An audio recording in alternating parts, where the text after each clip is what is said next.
And everyone can say hello. Hello. Hello. Hello, everyone. Welcome to the Curse of Strahd. And already Naomi is froze. Oh, you're good. You're fine. You froze like this. Usually it's me. And I was like, oh, that's cool. The end of an 80s movie. Where everyone jumps up like, yeah. This is Baba O'Reilly plays in the background. Anyway, horror, Curse of Strahd, horror game. Hi, everyone. I am your humble host and guide for my lovely players here, Whiskey. I am joined today by Turquoise Magpie playing Lint Keptok, our tiefling Order of Scribes wizard. Very interesting to see how they are reacting, because they had a little bit of we'll say like a little bit of trauma showing coming up from previous times in the It's a typical D&D character background. Yep, basically, right? Everyone has trauma, and that's okay. But we're going to see how it all goes. The story will be unfolding for them soon anyway, so it's all good. Then we are joined by Gossamer Arts, playing our changeling rogue warlock Rain. Previously, they have been kind of just... They've been kind of vibing, missed out a little bit on the diving into the water and all that kind of stuff. But last session, you actually found a chest, basically a pirate's treasure chest, with a lot of gold in it for saving a girl who turned out to be a Vistani. And yeah, just looking forward to seeing what happens next. We are also joined by Hydro, playing our Aarakocra cleric. It is I always forget the bloody term, Twilight Domain cleric. And well, they basically hustled someone for free drinks and then told them to fuck off with magic, which was really cool. It was like the best use of command I've ever heard, in my opinion, at least in roleplay terms. It was so cool. And you just thought you liked it in Vallaki, which is kind of nice. And then we are joined by the ever so creepy and always wonderful, well, it's Davey. I was about to say Rosewater Fish, but that means you're the one there. Played by Rosewater Fish, our tiefling Circle of Spores druid, who murdered someone as a crocodile, which hasn't came up yet. Maybe it'll come up in this session, who knows. But before we get into a quick recap of what happened last session, a couple of announcements. One, make sure you are using the command Pally, P-A-L-L-Y. So if you fancy tipping anyone, it goes directly to our profile artist, Turquoise Magpie, and our overlay artist, Carmen/Seville. So make sure you use the command Pally. And make sure you're checking us out on YouTube as well. If you miss this VOD and you want to catch up, it'll be on my YouTube, maybe on Fridays. I think I'm going to be going for Fridays on this one. Second thing, the last thing before we crack on with this, because there's a lot to do today. Curse of Strahd is a horror D&D campaign. So please make sure you are being aware that there are triggers that might be popping up for people who are watching. Take yourself away, mute stream, whatever you need to do to make sure you feel comfortable. But embrace a little bit of horror side of things too. Even though we have a lot of fun, to be fair, we do lean a little bit more on the comedy kind of thing. I do have permission from my players here to do the things that I have planned, at least. If there's things that might pop up, I might ask on the spot for permission. But we do make sure that if it gets a bit too much, we have a few safety nets as well. So, that being said, a quick recap. Because I want to crack on with this session, y'all. There's a lot to do, and I want to make sure you guys are moving and are grooving. Last session was mainly a lot of RP, and actually the party kind of triggered a lot of requests / quests in Vallaki. They found that Vallaki is not the nicest place as such. You know, it is quote-unquote safe, but there's a weird vibe about it, right? The people are almost forced to have a kind of happy demeanor. They are told to try to avoid negativity in certain areas, for reasons unknown to the crew, I believe, so far. But through this, they went to the Blue Water Inn. They actually met the owners of the Blue Water Inn and their children too. They spend a bit of time, well, a little bit of flirting with a commoner in Vallaki, but then it led to a request by Erwin, the preoccupier of the Blue Water Inn, to ask them to go to a place called Yester Hill to see if, what happened to their supply of wine. For some reason, it has not arrived. The second request, what they triggered, was they attempted to take Irina to St. Andrew's Church, but the father in there, Father Lucian, he let the party know that an artifact, a sacred little bone of St. Andrew has been stolen. And because of this, the church is no longer hallowed ground, which makes it vulnerable, which is a bad thing because opportunities can happen. By the way, the only reason Father Lucian actually told you this is because of Bakor. Because Bakor's a cleric, that's why he actually mentioned it to you. So something to think about there. So I kind of let them know about that triggered point as well. And then they headed to the Vazani camp. They met a couple of families and Arabella's father, who basically, after he was punishing someone who was looking after Arabella, and the person who was getting punished was doing it in an accepting way of they fucked up and this is what I need to do to redeem myself, if that makes sense. Afterwards, they took you to a treasure wagon. You got a bunch of shit. Dro needs to decide whenever you want to. It doesn't have to be now. What you want out of that. You got a deck of illusions, which is a very cool item, and is it a robe of many things or useful items? I can't remember if it's a robe or a cloak. I think it's a robe. Anyway, a thing of useful items, which has been rolled now, I believe, for Davey. Yeah, cool. So we finish. I think that's everything, right? I think that's everything.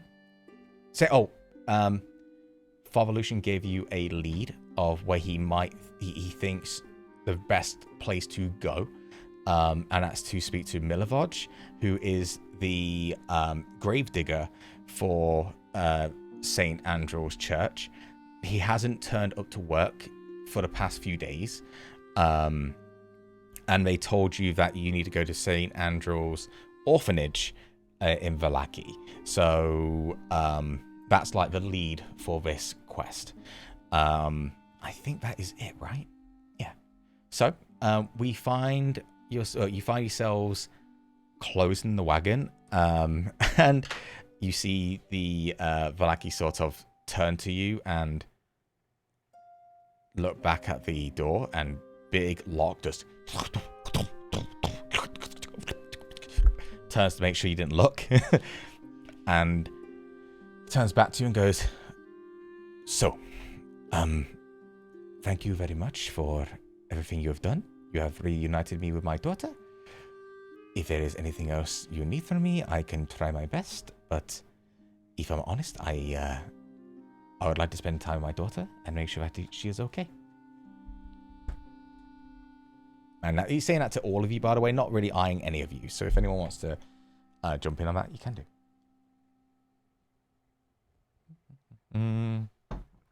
If not, he will stare at you awkwardly. Can Rain request to speak to them privately for a minute? Yeah, of course you can. He looked and goes, of course. Come to my quarters, and he will bring you back into the tent, and he will basically like take you to not an office space as such. It's just an area within the tent where there is a table and chairs and stuff like that. Okay. So the Vistani, they travel around a lot, right? Are you saying that to him, just so I know? I'm asking you. They do. Yeah, they are travelers, kind of not by trade, but but you would know as well with Stanimir, the very first Vistani you actually interact with, that yeah, they do travel quite a lot. Okay, and remind me this guy's name again. Let me find it, because I had the notes. So sorry. And you know what? I deleted the notes for some reason. I don't know why. I'm looking through my notes, and I don't know if I ever actually wrote down his name. I think it's Levash? It is Luvash, yes. Luvash. Thank you, Soph. Luvash. That's why I take notes. I have the notes, but I was like, scrolled. Yeah, it is Luvash, yes. Okay, so Rain's gonna look at him sternly and be like,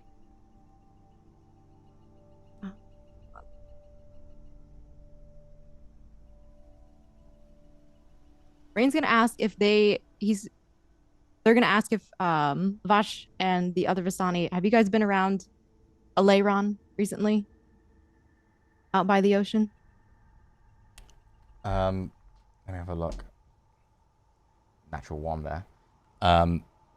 Lavash will look at you and say, for me and my troop, if you would, we kind of stick around here. We don't really go too many places. Other Vistani out there, they do travel through the mists and to your lands in the material plane. But for me and my families, no, we stay here more than anything. Okay. We I rescued. Yeah, I rescued your daughter, and to be honest with you, I appreciate the gifts. I could give a shit about the treasure chest, the whip, or anything else. I need you to do me a favor. I need you to find me information on a man named Burge. Burge, do you say? Mm-hmm. Could you spell that for me, please? Burdge. Okay. He will turn to you and go, I'll need a little bit of a description. Location could help too. He's about 5'5", really bony, lanky. He's got sort of red tinged skin and orange eyes.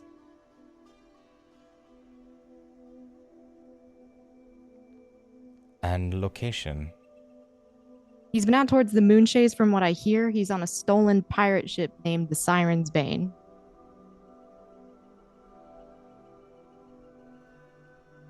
I will get in contact with my contacts who reach out of the mists, and I will see what I can do. Have you got a way of me communicating with you? I mean, you could always come back here. I have a feeling we'll probably run into each other again shortly. Possibly. Hopefully for normal reasons. Not saving someone, not being killed or anything like that, just pleasantries. Tell you what, we've already got a couple of tasks that we got to complete in town. When we're done with that, I'll come back around and see if we found anything. I can guarantee you, if times be times, you would not get any information yet. That does take time, my dear. Patience is everything. About a hawk.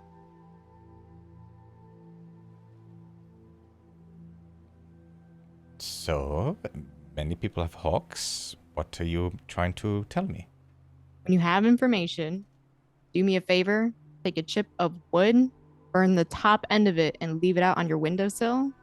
A hawk will come to your window, tie the information you have to his foot, and you'll find his way back to me.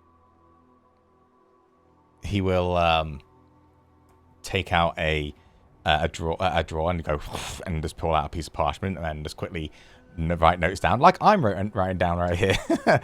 And then he will look at you and go, I cannot promise anything, but I will try my best. Thank you. You're welcome. Stay safe out there. I'm going to do my best. As this conversation is happening, is there anything that Bakor, Davey, Lint, is there anything you three want to do?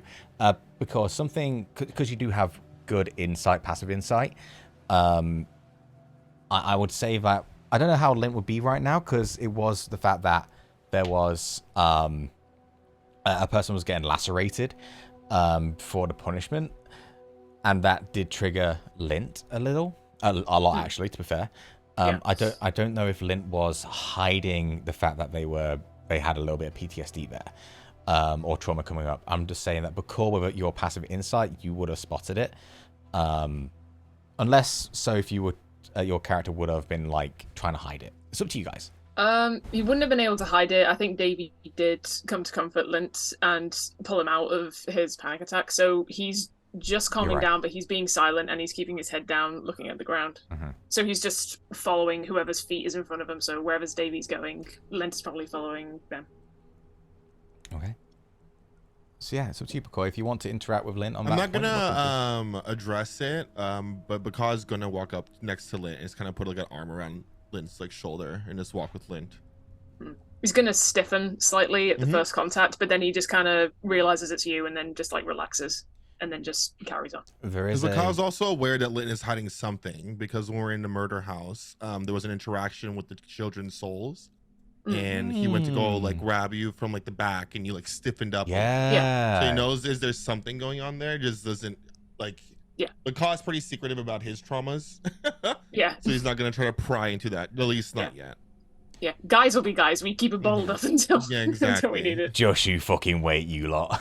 Bakaw does sense that something's up, but he'll let Lint approach. Absolutely. Lint's ready. I love that. Very nice. You do notice, Lint, that because arm, it has an energy about it where it's first off a little bit, it's not cold or warm, it's like perfectly in the middle, right?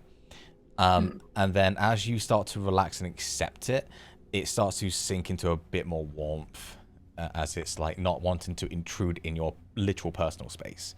The moment you relax, the energy starts to transfer into you. Davey, while that's happening, I don't know if Davey's right there with them. Is there anything you want to say before we move on to what's happening next? I think Davey's just waiting for Rain. They're probably doing something like druid crafting, little flowery weeds. If Lint will let them in, like Lint's hair and stuff. Yeah, he'd fine. He's just like, he's at this point he's kind of realizing, okay, I've survived this long with this kind of party, so I can trust them to just do whatever they want, and I'm just gonna go with the flow of it. Nice. So yeah, he's just gonna let Davey do whatever. Cool. So you're getting like pampered right now. You got a little a winged arm over your shoulder, and then little crowns, and then rain. It's like inside Lint, it's all rain clouds and like lightning and just horror, and on the outside it's just all this comfort around. A bird sort of flies and this flies off a little bit. After you. Lint's our Disney princess. Oh god. I apologize. Rain, as you finish this conversation with Lavash, the moment you walk through the tent, is it just an entrance? A tent entrance? I don't know what it is. I was going to say flaps, but it just feels wrong. Entrance. The tent. Fuck me, man. As you exit the entrance, you know that trinket? What I mentioned, the blue one. Where do you keep that on your person? An inside pocket on the left side of their jacket. So you would have, the moment you leave that tent, there would have been a slight heat in that location. And it's almost like it was slowly trying to burrow its way into you in that moment. Can Rain like reach in their pocket and pull it out, or is it too hot to touch? You can do that, yeah. The moment you touch it, it feels totally normal. You have a quick look and there's no sign of like singeing or anything like that. Curious. You walk out of the tent and you see the other three. You see Lint looking fabulous, you know, in this, I don't know how it is with them right now. It's just very glazed over blank expression of just calm down, calm down. 100%. 100%. So, you guys have a couple of options right now. There's no real need for this right now, but you do know that where you are right now is on top of a hill, right?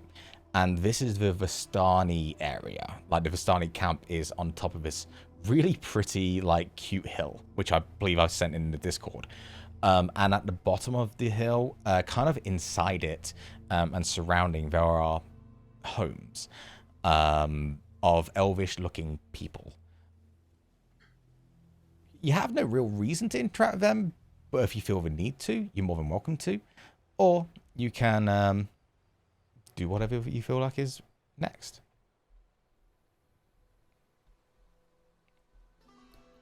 So it's you guys. We should go find that grave digger guy. One who allegedly stole the sacred bones so that the church is no longer sacred. And he was at the orphanage. All right, let's go. Yes. Sounds like fun. St. Andrew's Orphanage is the name. I realized why I couldn't find it last session, because it's not in the actual document. it's homebrew. So you leave the Vistani camp and you get treasure, you get items, you have some cool shit now. But there's definitely a moment for anyone who would feel like this. It doesn't have to be this feeling. But if it makes sense for your character, it makes sense for your character. That you immediately had this impression of Vallaki. That it wasn't... something's not right. Maybe because of... before you even entered the town, you saved a girl from being sacrificed for something. But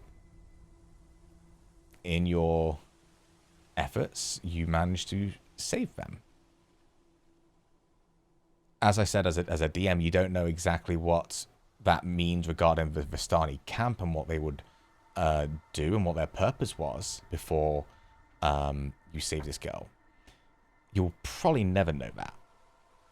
But the feeling that you did, even if it makes a minor difference, you did do something good in this place.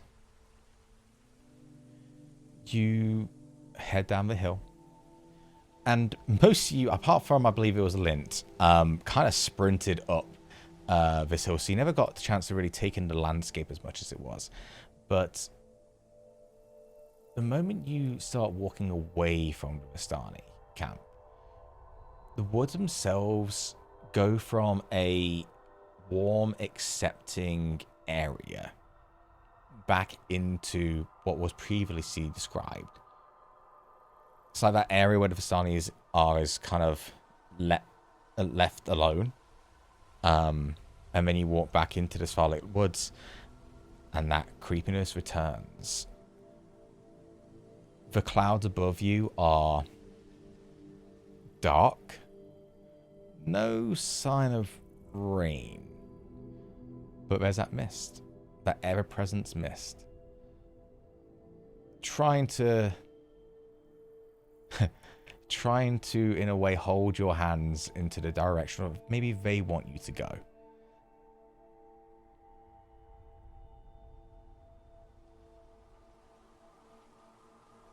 You come back to the main road, where on the right side of you is Vallaki heading east, and then you have the west, which you know would be, because Erwin mentioned that west is where Yester Hill is.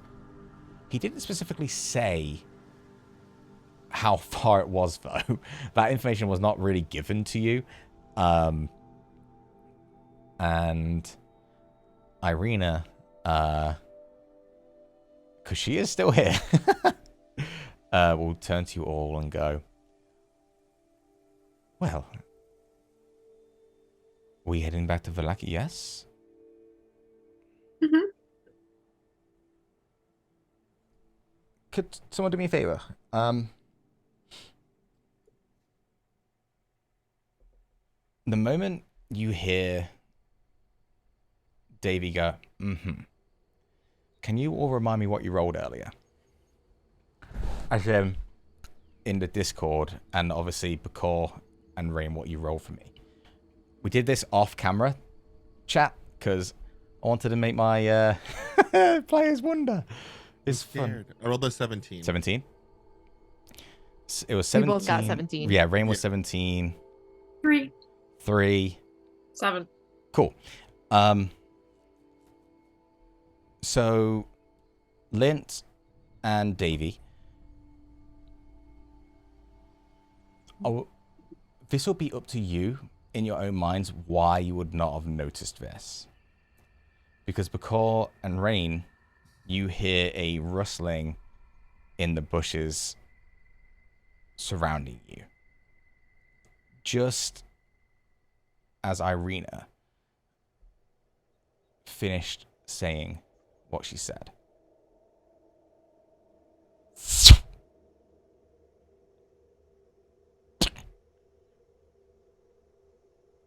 Into Irina.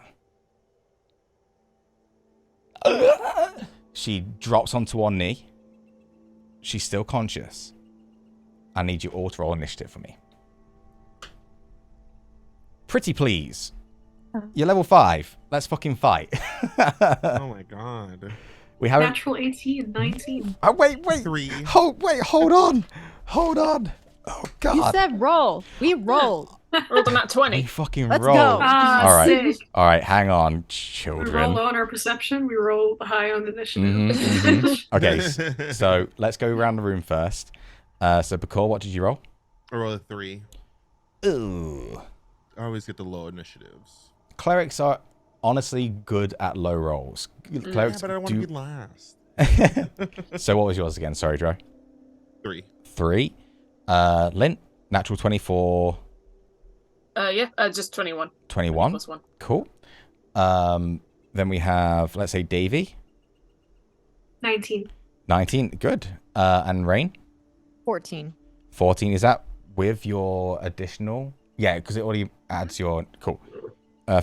14, you say? Mhm. Awesome. Okay, cool. So, as this happens, let's bring up the map, shall we? I don't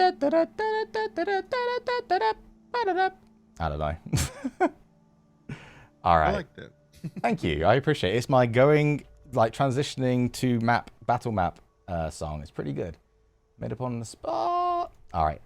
Where are my fights? There we are. Let's go. Yeah. Okay. Ooh, I like this music. It's Hollow Knight music, y'all. I fucking love Hollow Knight music. So hopefully I've got it up. Hang on. All right.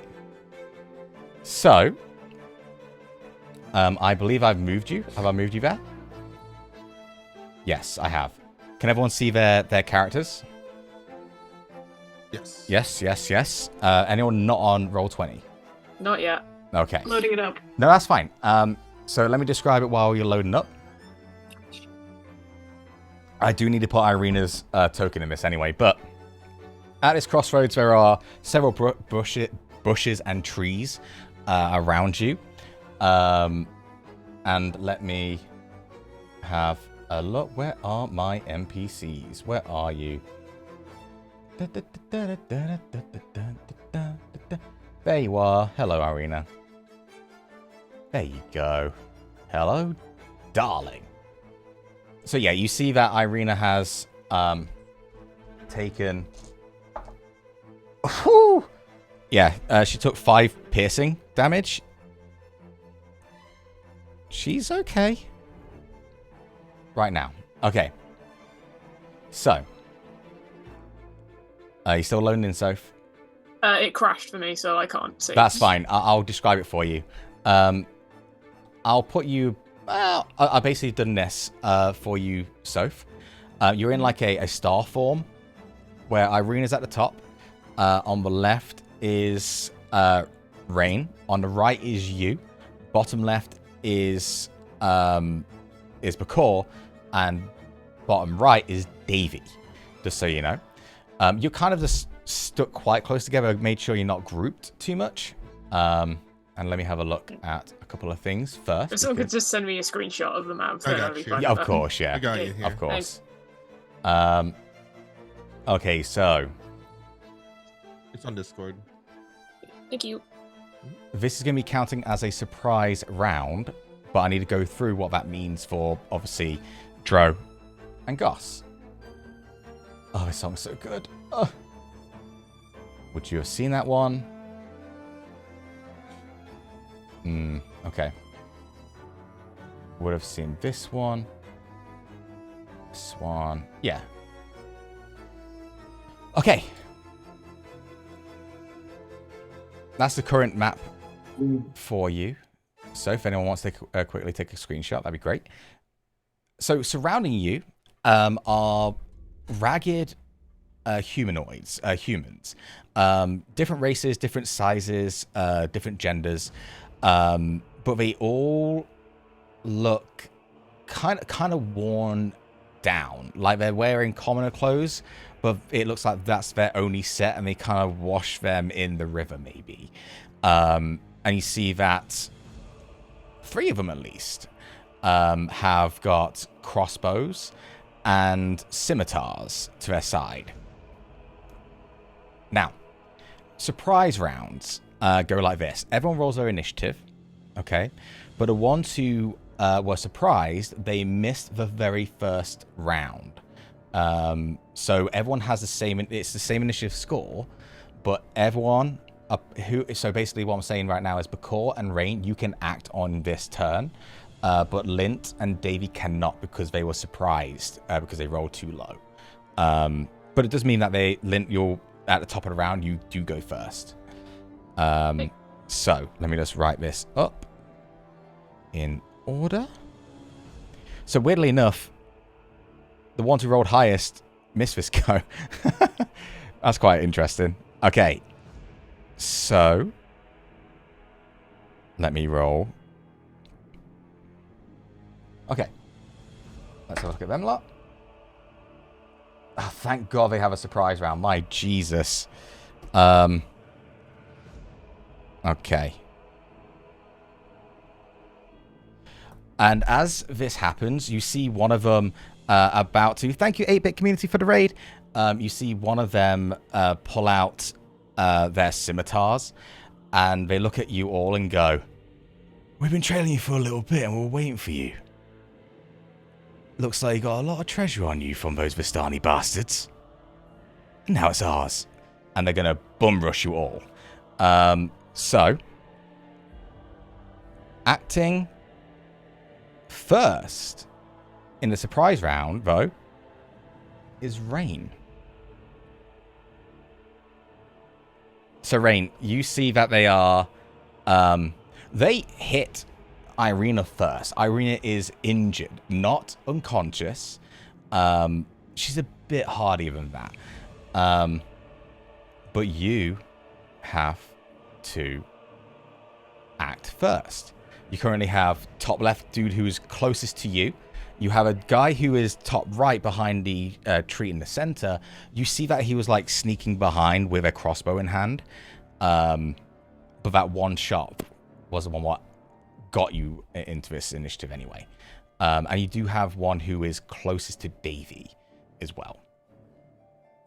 I'm gonna try. I want to throw a dagger at the guy who shot her with the crossbow. I want to throw it, like, aim for his eye.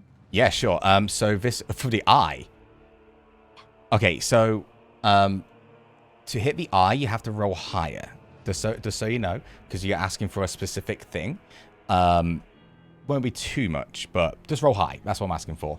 So using a dagger, which is not your pack weapon, so this will be using your Dex modifier, not your Charisma modifier. Just so you know. So roll for it. Yeah, we roll to attack. Absolutely. You'll basically be aiming for this person on the top left. What happened, Rain? 24. That will definitely hit the eye. Yes, good. So roll damage. Nice. You do not get sneaky Sorry, attack what do I on use that. to roll damage? Is it just a dagger? It's a 1d4, I believe, plus 2 because of your dex. It should be in your D&D Beyond, actually. If it's next to dagger, it should be there, regarding what you have to roll. Have a look, though, just in case.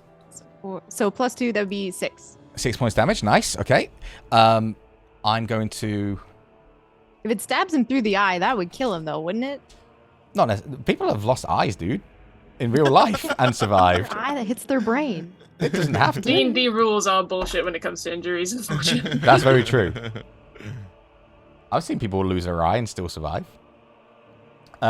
So the eye itself explodes, but one eye is open. They scream in pain as it happens. They're going to have disadvantage on their attacks. Just so you know. Good roll. What are you doing regarding movement? You do have a bonus action you can still use. You do have some options as your build. And yeah. I'm going to move right next to... Irina?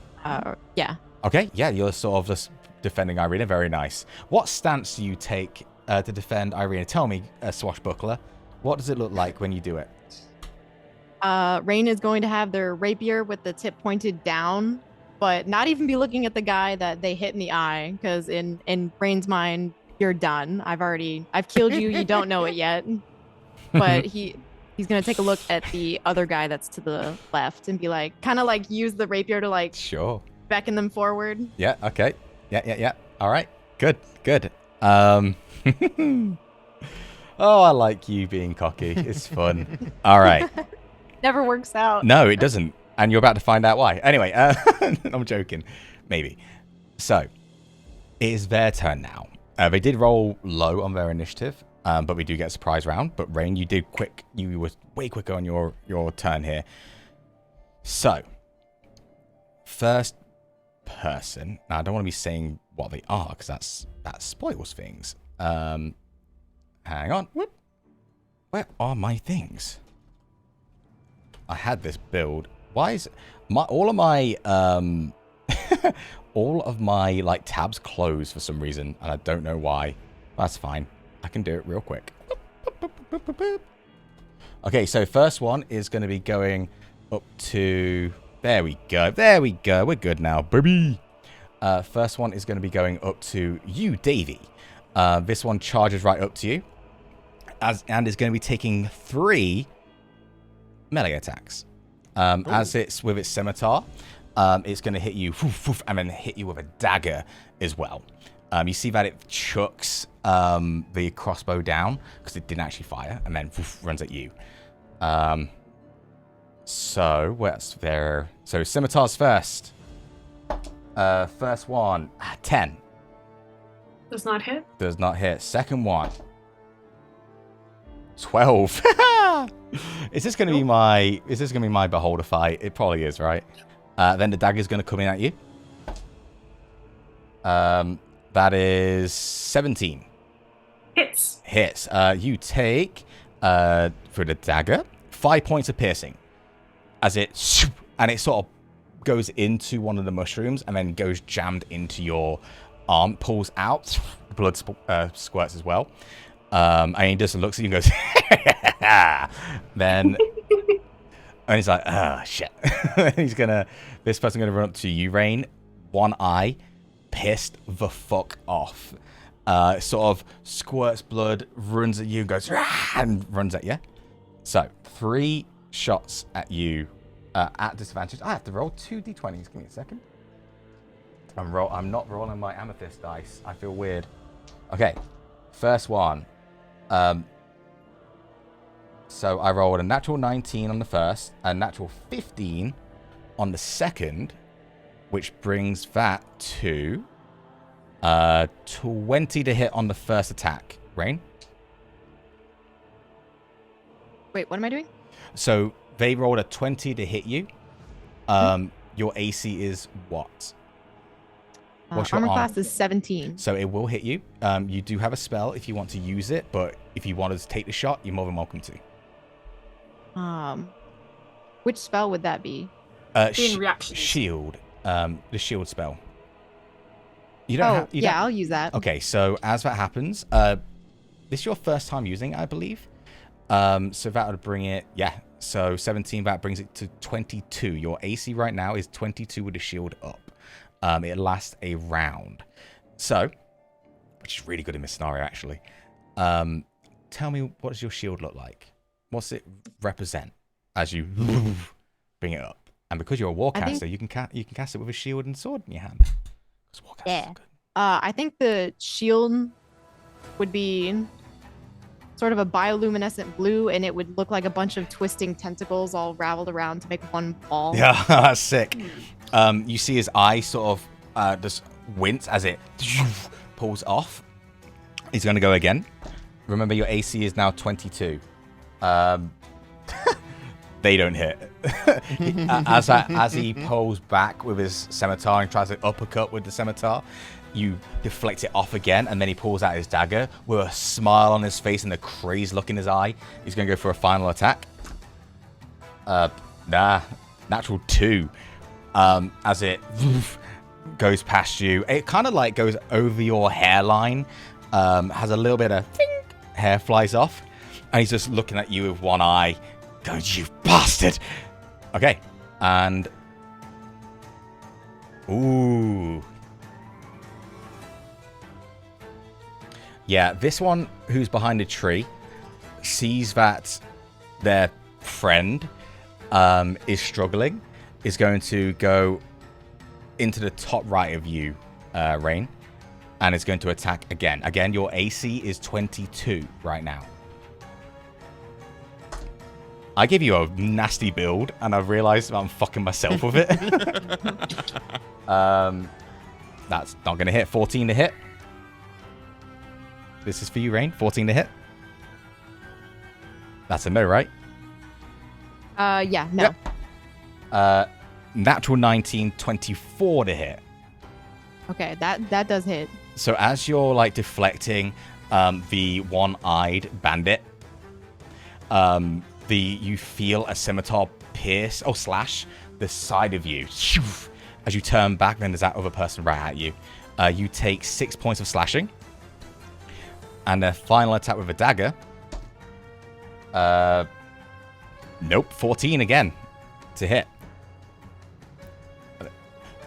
Now, one person who none of you saw is going to take their attack. Oh, shit. That's rude. Yep. From where? Where are they? I'll reveal them. Dro, don't Are they not even on the board? They are. But I hit Bro, them. they're a sniper. They are. Oh my god, what did I just do? Undo. I don't know what I just did. Something just went really horribly wrong. Oh god. They disappeared. I don't know what Erased happened. all of the players. There we go. We're good. We're good. Oh, I panicked then. I was like, oh god, that looks awful. Okay, so on the top of the hill, on your left Bakor, is a bandit who's prone right now and peeks over the edge and fires a crossbow at you, Bakor. They do get advantage because you did not see them. Natural 20. Oh, that hits, yeah. I actually rolled, you know what? I rolled a natural 20 and a natural 19, so that was good. Yeah, that's nasty. That's double the damage. Yeah, double the dice, and then you add the other stuff. So you take... good. You take 15 points of piercing damage.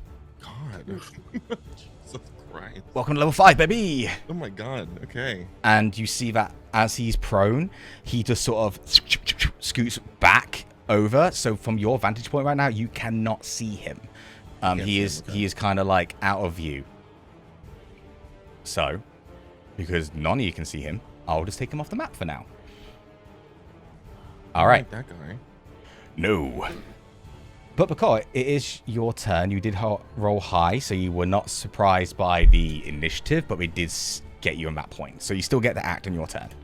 Mm-hmm. So let's go. What do you want to do? Do you 1 second because that guy threw off my whole plan. Oh, I hate that guy. I'm just gonna go ahead and reposition myself. I'm gonna go like here.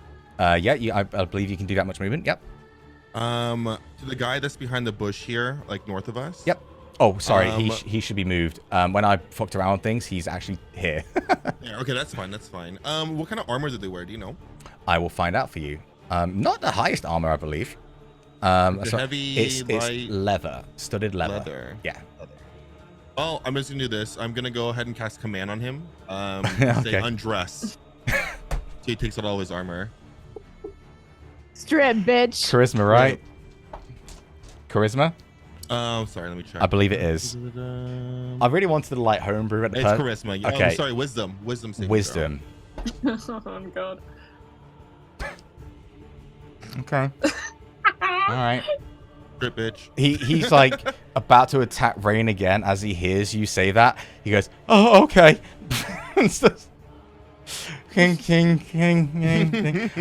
Question: Command only lasts a round, right? Lasts a round. Correct. So for 6 seconds, he's going to be. I'm going to say on his next turn because it starts at the beginning of his turn. Command. For his entire go, he's just going to attempt. It's not going to take 6 seconds, so I don't know. I'm going to have to like roll. Either lose the shirt or lose the pants. I'm going to roll a performance check on their turn to see how quick they can get it off. Anyway. See, I was hoping it was heavy armor because heavy armor takes forever to take off. It does. But, Yes, it does. We'll go with that anyways. And then for my bonus action, I'm going to go ahead and cast Healing Word on myself because I took a lot of damage. Hang on. Command is you cannot do that unfortunately because command is a first level and Healing Word. You can't do leveled spells. So bonus action spells work alongside cantrips. But it does not work alongside other leveled spells. It's a balancing thing. I see. So I misunderstood that. No, that's okay. You're still learning, dude. Fine. All right, so I guess that will end my turn then. All right, that's fine with me. My God, that's so funny. Top of the round, Lint. You do see behind you in this flash of a second that Davy has been assaulted right now. You hear Bakor say, "Strip." You technically wouldn't know. I said undress. Undress. I was being very Sorry. Christian. Fair. Okay, fair enough. You wouldn't know, like, if it would have taken effect, but you kind of see him go, and then it will happen next round, I guess. So yeah, what do you want to do? Tell me what you want to do. Not too sure. So, because I can't see the map, whereabouts is the closest guy? Okay, so I'll say the person who's closest to you is right next to Davy, who is like a 5 feet away from you, south. You could do if you wanted to do a melee attack, you could reposition yourself to what's the word, everyone? What's what I'm thinking of? Flanking. Flanking, yeah, you can flank them if you want to. Ooh, hang on. And I'll move your character for you. Yeah. I just need to check something. Hang on a second. Davey, you're up next, by the way. I don't see Booming Blade on my thing anymore. You can't see Booming Why Blade? is it gone? You 1000% have Booming Blade. Yeah, I thought so. Never, because I was like about to look to go do it, and I look on D&D, and I'm like, "Where's my Booming Blade?" Okay. One question. Yeah, sure. Does telekinetic shove count as a magical effect as a bonus action? Give me the context. Why you? Because I want to cast a spell while making an attack, and then I want to do a bonus action, but I don't know if telekinetic shove counts as magic. It's not a spell. It's not a spell. Okay. Right. Yeah. So Lint's gonna do the flanking thing.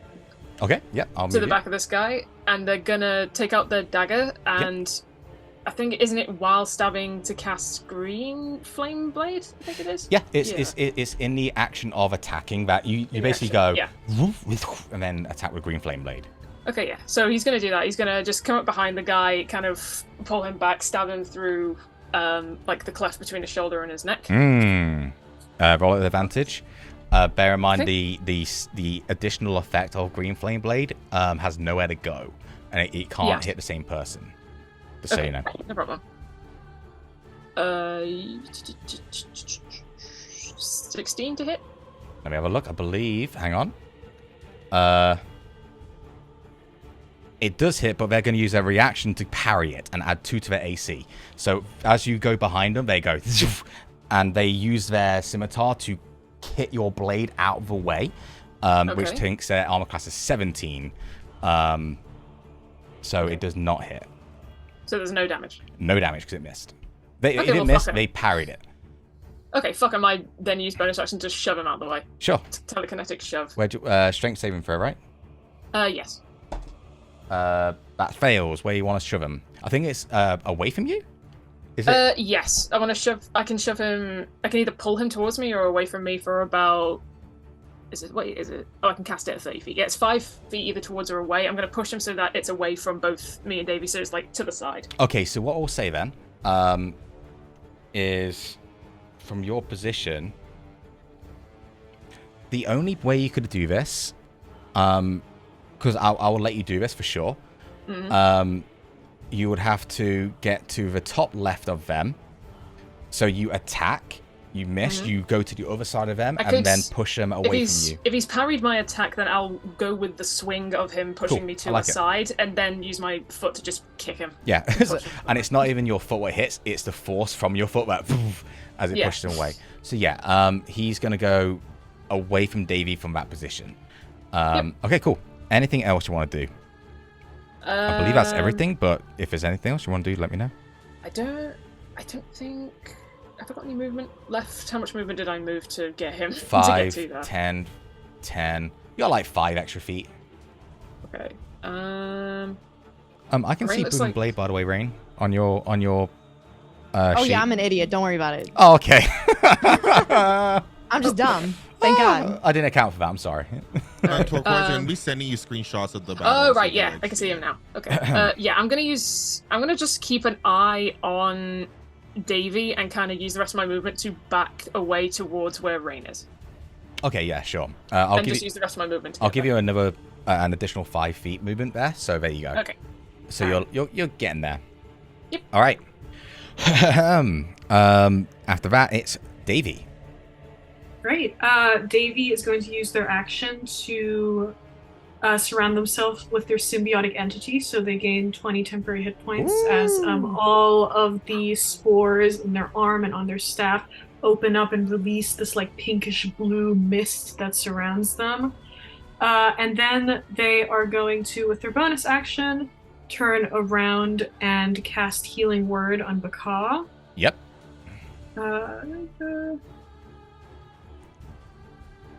That's 8 points of healing for Baka. Nice. And then turn back to the bandit that was just pushed away and go, I don't like it when people hurt my friends. He looks at you. That's all. He looks at you and goes, "I'm going to hurt you, little missy." And then, He's about to get eviscerated. He's about to get fucking nuked. You don't know how many hit points these lot have. They're beefy boys. It's Davey. They're gonna get They fucked. they are.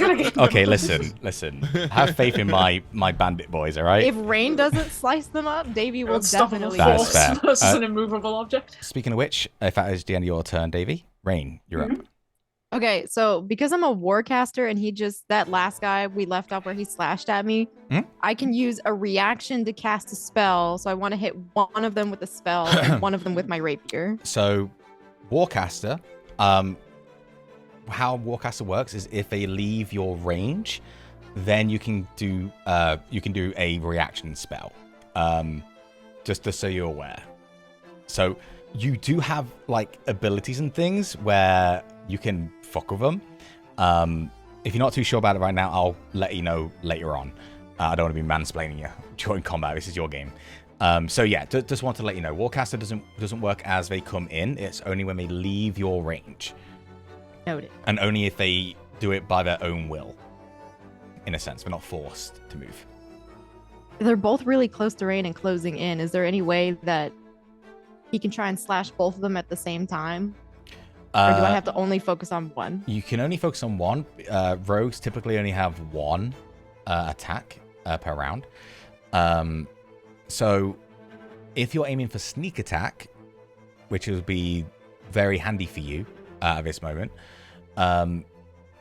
you have to either position yourself to get advantage on this. So you could technically somehow, you could actually move to a point where you get... Arena is engaged with one of them, so his brain hits that one. Exactly, but yeah, exactly. Oh yeah, you're right. Doesn't get advantage, but you are correct in that.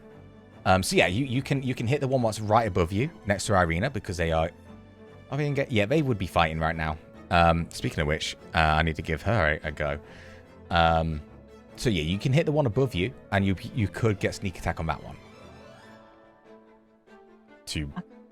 Well, if Arena's gonna fight one of them, I'll let her have the guy that's injured with the eye. Okay, so top left is the eye injured guy. Okay, so I will take on that guy that's right in front of me. Yeah, I sure. want to do Booming Blade. Yeah, please. Tell me a couple of things. What does the Booming Blade look like as you cast it on your rapier? And then tell me what you roll to hit. So it's going to look like the normal rapier, but as Rain swings it down, I would like to think that lightning would come from the sky and hit the blade at the same time he's striking down, and it creates like a crack boom. There's definitely a clouds above you. So I'm not going to say you're at the level where you can create lightning down, but there's electricity just surrounding your blade coming from the storm above you. As long as it makes a really good boom sound, I'm happy. Of course. It's Booming Blade. It's not going to be and that's it. So please roll to hit. Blow out his eardrums. That'd be a nasty additional effect. That'd be too powerful, but yeah. It's a 3. A 3? Yeah. Does not hit, dude, unfortunately. So maybe it's because you're getting used to this power, right? You cast this spell on your blade, and then this spark and blue and green just gets in the air, and you sort of like have to pull yourself back because you don't know what the fuck's about to happen. It might freak him out. And he just looks at you and he just smiles. It's like, interesting. All right. Anything else you want to do? You still have bonus actions. You still have some Hexblade features if you want to look at them as a bonus action. I think I'll use, as my bonus action, I'll use Steady Aim. It gives me an advantage on my next attack roll on the current turn. Okay, on the current turn. So does that have to happen before you do this swing? Damn it, I did it again, but I didn't look it's okay. After. Let's say you did it. So roll that attack again. So let's say, if you're okay with this, you did Steady Aim to attack it. But just so I know, Steady Aim, is it for melee and range or just ranged? It doesn't specify, but it does say my speed is 0 until the end of the current turn as well. Okay. If it doesn't specify ranged attacks, then you can use Steady Aim for this blade attack if you want to. If that's okay with you? Yeah, so the second roll is 15. 15, unfortunately, still doesn't hit. That's all right. We tried. The reason that is, let me just double check. It would hit, but they would use their parry to deflect your blade. They have a +2 to the AC, only for that one attack, as it goes. All right. And again, he's just smiling at you. Little one. Oh, you are trying. And he's just going to pull his blades out, ready to attack, which they do. Now, yeah, let's be smart about this. They are a team, after all. They are going to position themselves, because this dude who you've gave disadvantage to attacks on, he needs help. So he's going to go to position at the bottom of you, Rain, and they're both going to be attacking you simultaneously this time. So awesome. So you're going to have 6 attacks coming your way. Oof. One is 3 of them at advantage, 3 of them normal. 3 of them at advantage? Because they're flanking you. But only one of them gets advantage because the other one is you shot her eye out. So he was super rude first. Fair. All right, so we're gonna roll the normal ones first. So One-Eyed Billy is going to roll his first behind you. Bear in mind your shield has dropped now, just so you know. All right, so the first attack. Oh god, cocked. First attack Fuck me. Miss. Second attack. Wait. Okay, 21 to hit. Okay, armor class is 17 without the shield. It is, yeah. You take 6 points of slashing. And then he's going to take a final swipe at you. Natural 19, so 24 to hit. That's with his dagger. So that is 5 points of piercing. So he slices up your back and then pierces into your shoulder. Now we go on to the dude with advantage. This is where it could get nasty. So be prepared, everyone. All right. First roll. Fuck. Natural 20. God damn it. Oh, Natural God. 20. Natural 20 and a natural 14. So you will be taking... you will be taking 9 points of slashing damage, not slicing damage. Second scimitar attack. That is 21 to hit. So that's 6 points of slashing as well, Rain. So I've got 6 slash, 5 piercing, 9 slash, and then Another 6. Another 6, yeah. Final attack. At advantage. That is 19 to hit. I believe that hits, Rain, yes? yeah. You take 5 points of piercing.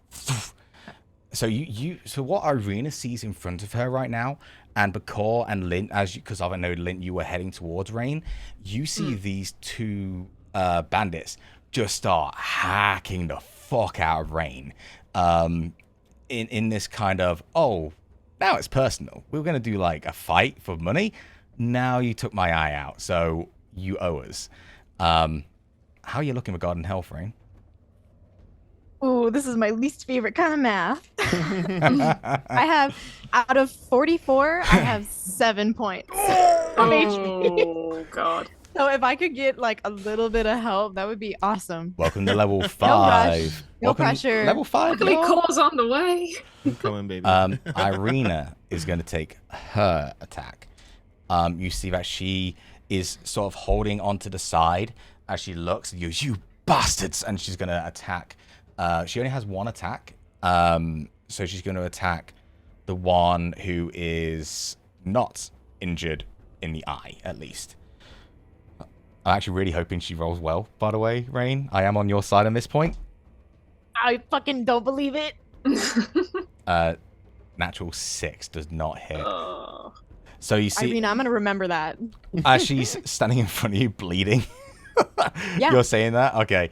No, I think if Rain were to yell anything right now, I'd be like, if anyone's gonna heal me, but like leave the scars because that makes me look cool. As Irina swipes and you see that this bandit will, it's not their reaction, it's just their natural thing to parry out of the way. They are all skilled at this fighting environment. And you kind of see that they're relishing in it as well. But yeah, she unfortunately gets parried out of the way, and in frustration, she grabs the arrow and breaks the arrow inside her, like on the outside, and then throws it to the side. As she stands up, coughs a bit of blood, and gets ready to fight. All right, Bakor. What you doing, baby? I will see that Rain got wrecked. Yeah. I was gonna cast That was level 3 rough. spell healing word. On Level 3 Rain. healing word. Yeah, so we're gonna heal for 12. Oh shit! Then- I forgot something. Sorry, Oh, no. I forgot something. The hidden dude. He's hidden. Oh yeah. He's hidden. shit. Hey, shh. He's hidden on my map too. Good. Hey, you didn't remember Irina. You didn't remember Irina, and you didn't go back and do a fight thing for her. So if you didn't remember that guy, Yeah, you don't need get to go balance back. it. I don't know why I can't. They're not being shown right now, and that's really annoying me. No. Oh, now we're in the Oh, building. everything got weird for me. No. We all glitched off died the and we're in map. Don't worry about heaven. it. Don't worry about it. Oh, Don't worry about it. Massive There it is. earthquake. Don't worry about it. You know what? Fuck this. I'm just gonna put another dude on the map to represent him. Oh, that's so sad. I don't know what I've done here, but you know, it's fine. But yeah, they're going to approach. They're going to see you, Davey, and we're going to shoot you. But Rain got attacked by both of them. Wasn't one of them supposed to be stripping for the turn? Oh my god, Yeah. you're totally yeah, right. I was just thinking that. Yeah. Wow, you're Good totally point. right. It's a big fuck up. Okay, so, oh boy. No, that's Yeah, DM. so fucking valid.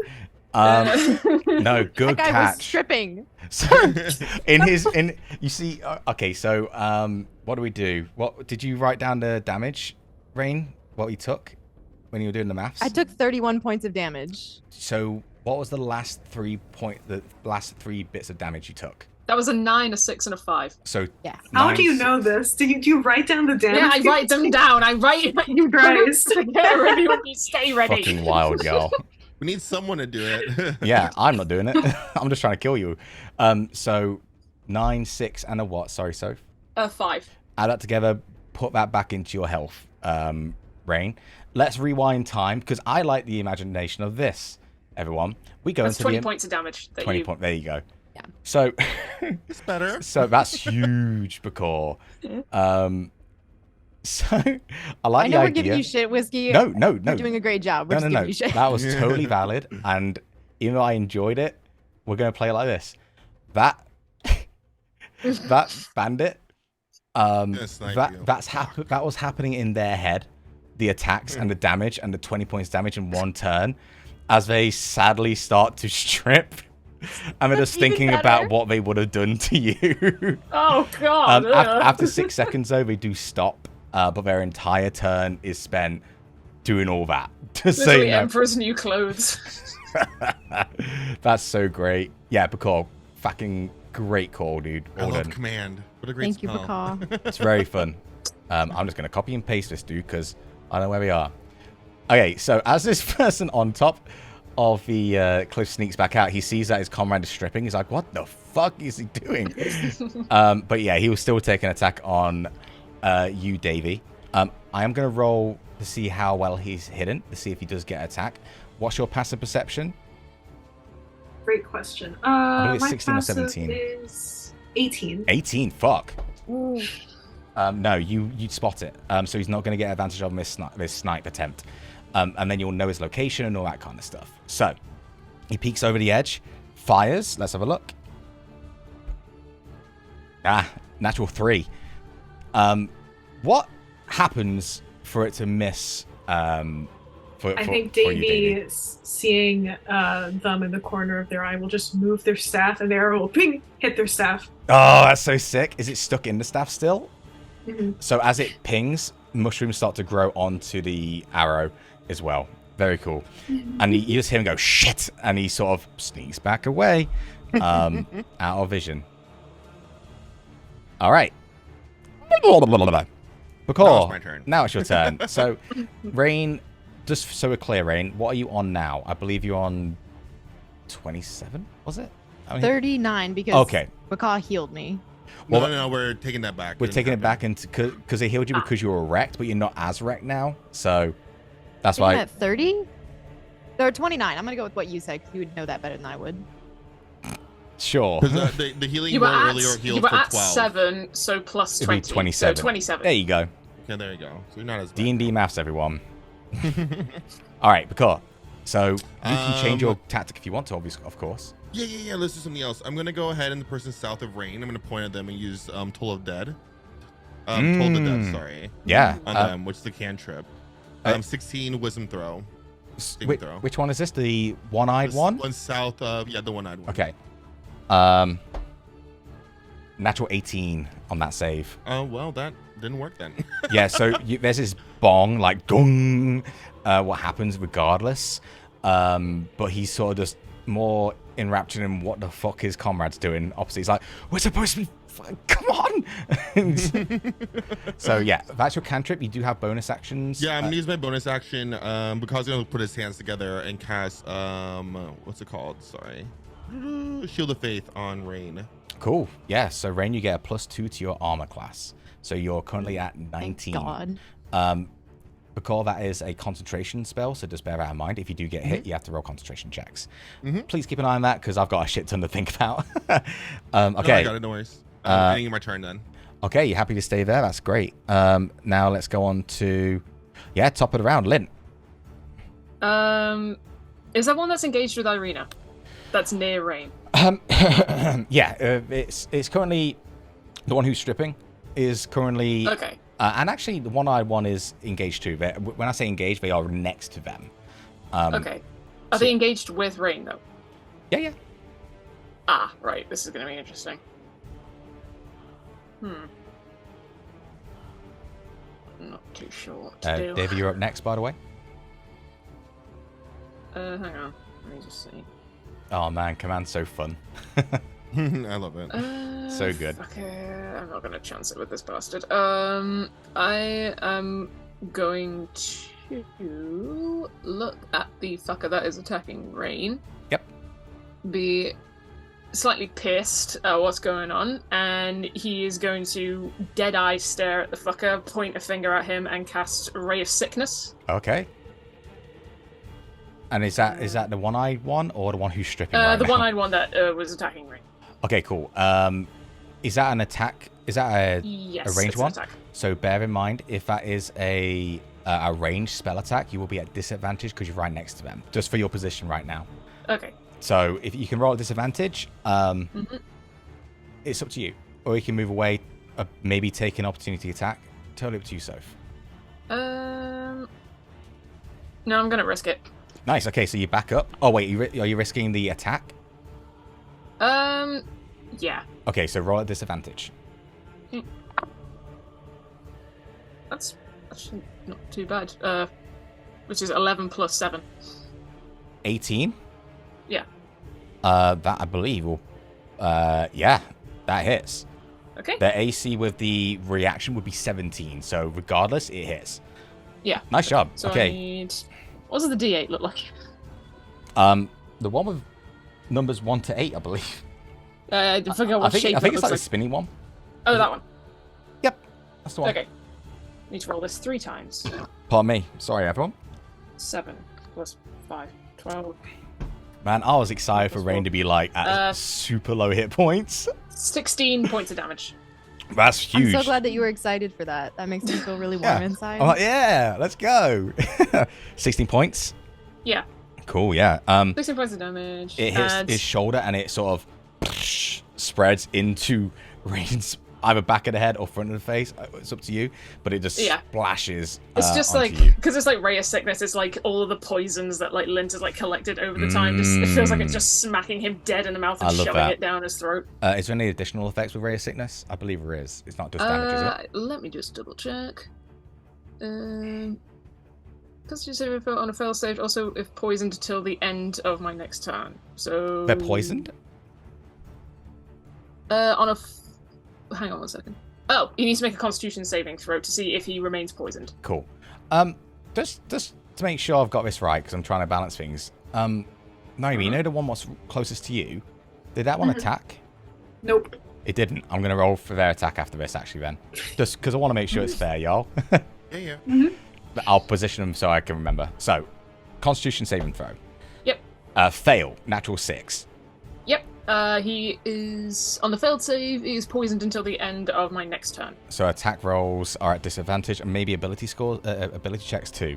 Well, that's really good. Yes. So you see, as this ray splashes into his shoulder and like melts a little bit, it sort of coalesces, and instead of splashing onto, actually no, it's creepier. It hits Rain on the face. It doesn't affect Rain because it gets pulled back and goes into the shoulder as it forms into poison. Huge. Okay. Nice. Is he? How far away is he from me? Is he like 30 feet? He's right next to you. The one you attacked was right next to you. Again, bonus action, I'm going to shove him again. Yeah, so it has to be away from you, so it's going to be on the left-hand side of... Oh, wait, I do need to roll a strength check. Save. Does he have disadvantage on saves? Saving throws is poisoned? I need to look at the poison condition. I forgot about... Hang on, let me just double check. Poisoned. 5E. If you could tell me what that means, please. It's okay. It's in... okay. Poison creature has disadvantage on attack rolls and ability checks. This is a saving throw, so it does not get disadvantage. No, yeah. Saving throw, strength. Natural 1. Yeah, then I just push him over. Yeah, so he falls backwards, hits a rock, and just, and then he just looks, and you see him starting to, like, not vomit yet, but he's in the process of it happening. Okay, cool. My God. Now, Bandit on you, Davey. Constitution saving throw first. Oh yeah. I'll roll that anyway. Ah, it's on the floor. I rolled too heavy now. Natural 16. Plus. It has plus at least 1. Plus 2. So 18 save. Yeah, saves. Okay, now we're gonna roll to attack. Oh man, natural 3 again. Just maybe it's like because of the coughing or whatever it is your symbiotes are trying to do to him. It kind of distracts him as he whiffs. Man, I'm rolling like shit sometimes. Apart from Rain. Sorry, Rain. It didn't count. It didn't count either way, so it's fine, right? What is your beef with Rain? I don't know. Maybe it's because you shot one of her eyes out. All right. No, it's the curse. If you go down, then you miss a death saving. Yep. So that was Lint's turn. Davey, it is your turn. And I forgot about that. How are people looking health-wise? Is everyone injured? No, I've not been. Thanks for the reminder. I'm About injured and Rain is 27 out of injured. 44. All right, you guys are fine for another round. We're fine for now. Yeah, you go ahead and attack, Davey. I'll do bonus action Shillelagh, and Yeah. I'm just gonna whack the one that's in front of me. Absolutely.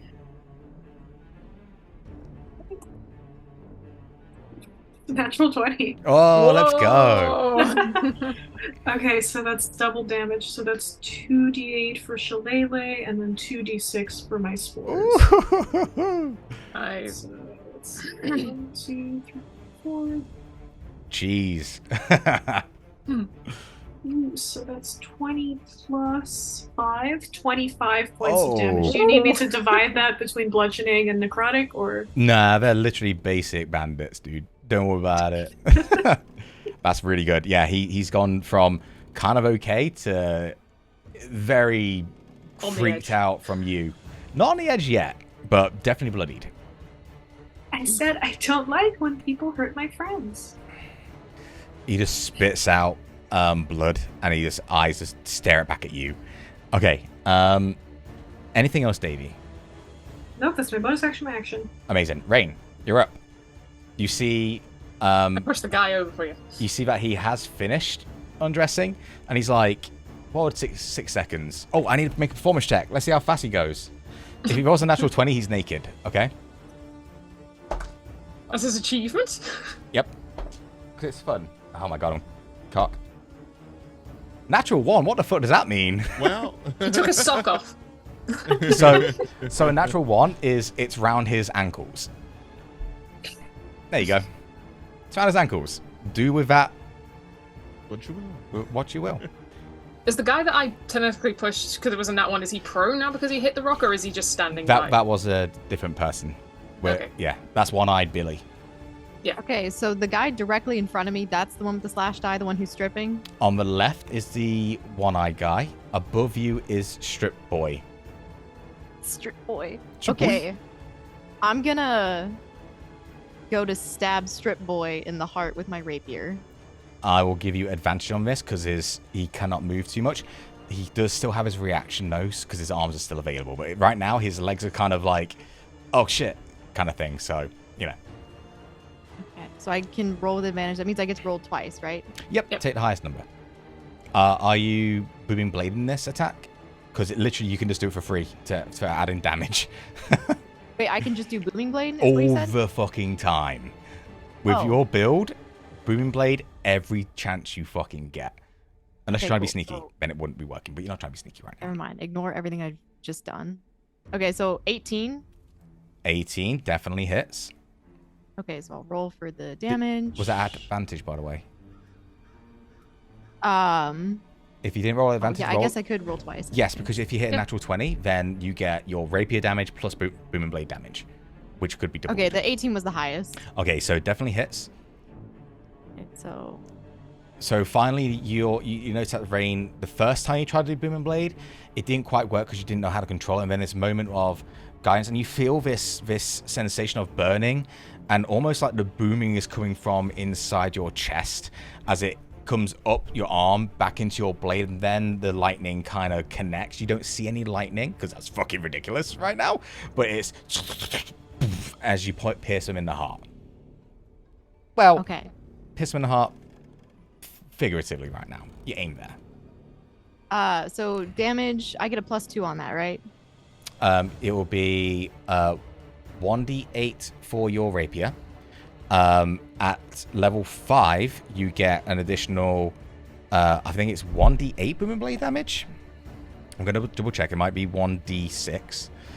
Because I rolled the 1d8 for booming blade, and that was 8. Okay.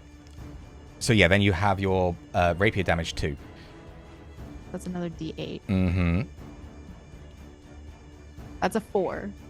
So that's 12. Then you add your ability modifier, so that's +4 on top of that. Nine. So what's that total? 16? Okay, 16 total. Ooh, he's looking rough. Now, something that you can do. I'm not sure what your plan is right now, but I'll give you some reminders. Tell me what you're going to be doing next. But as you pierce, still up, bloody, spitting blood, but as you pull your rapier back out, the sensation that was going down your arm into your rapier is left inside of him as it... you would know, because it is your spell, that if he does movement, so if he moves, there will be additional damage on top of that. It doesn't get, like, doubled or anything like that. Did you add your sneak attack? Not yet. Add your sneak attack, because that's huge. How would I do that? That is, you are a level 4 rogue? Yes, you're a level 4 rogue. So a level 4 rogue, you will be adding an additional 2d6.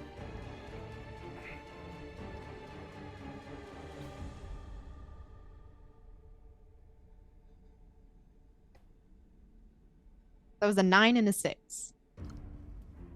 So did you roll 2 d6s? You said 9 and 6. There's no 9 and a d6. I hate the one that said d6. I'm sorry. Oh, no. I'm just sorry. It's okay. Literally didn't sleep at all last night. It's a 5 and a 6. Okay, cool. That's massive damage. Okay, looking very close now. So you would know now with Booming Blade that if this person moves, then you're going to get additional damage. What are you planning on doing here? Because if you don't do what I think you might do, then I'll just remind you of some abilities that you might have, just in case you want to do that. I mean, I'm really just trying to take him down. Okay.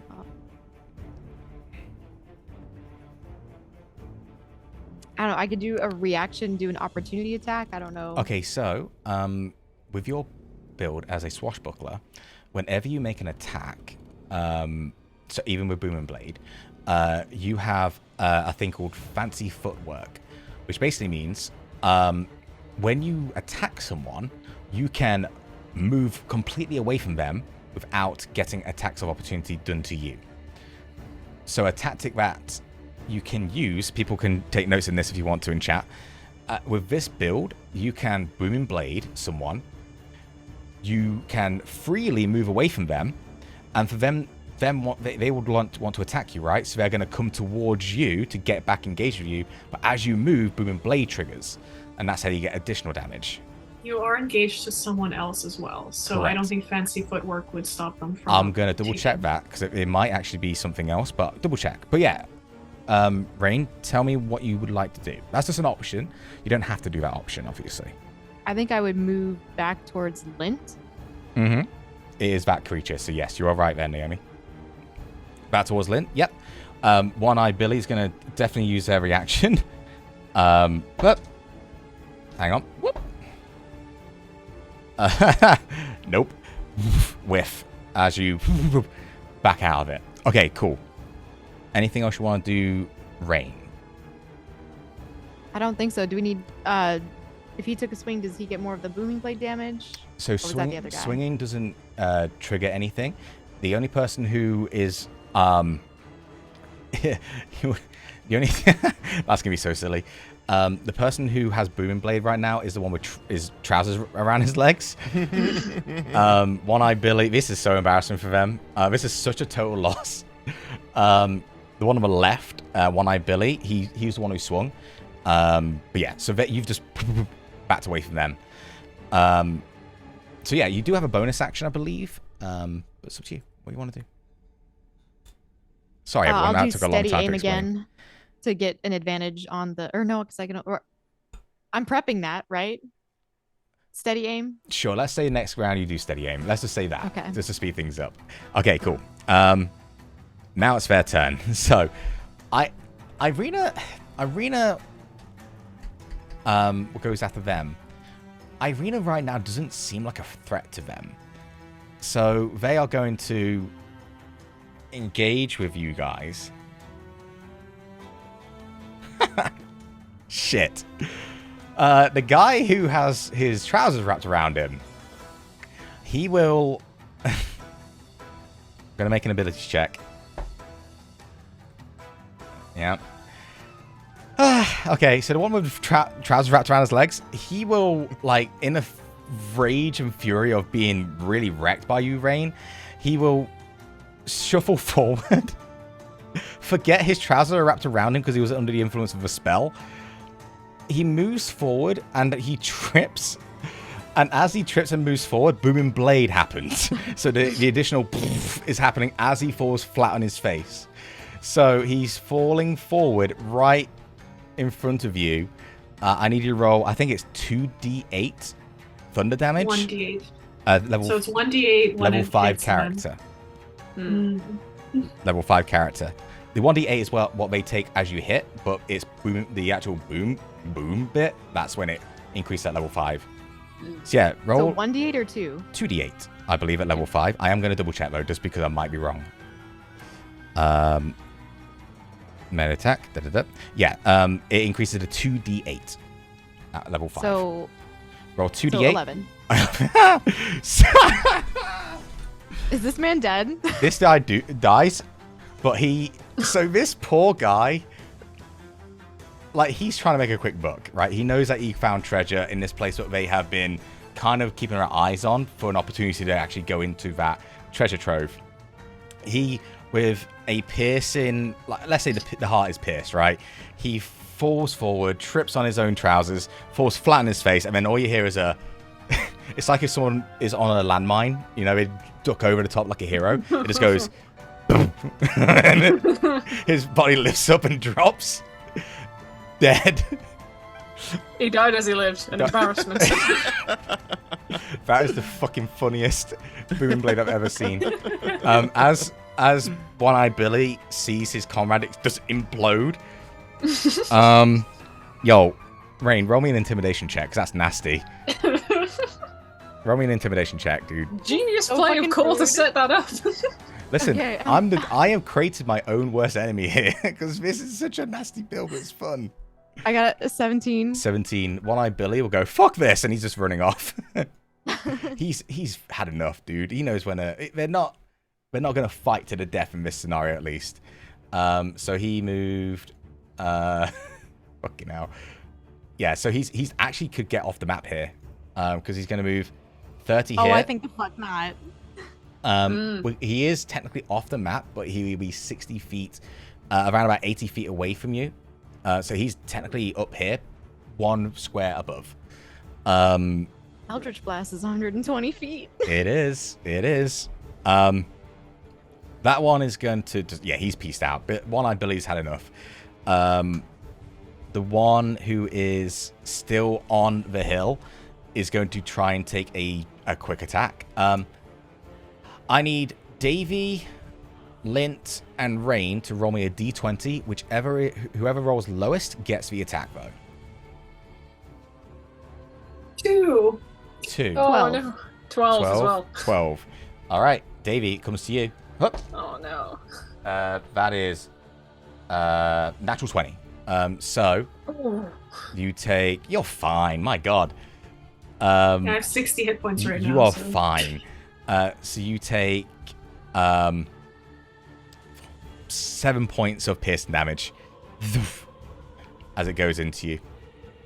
Doesn't even acknowledge it. Yeah, it sort of like hits, but the arrow itself sort of goes next to your body as your symbiote just and just dispel it, if that makes sense, and it just drops to the floor. Damn, what are we doing after that? Fuck, man. I think they're peacing out. I really do. I think they're going to use their 30 feet to just. They'll be going over here into the woods. They got to peace out. That's. We saw their friend just go on the floor. There's no chance. Person who is right next to you, Davey. You got it. Yeah. Constitution saving throw. Natural 2. Fails. They take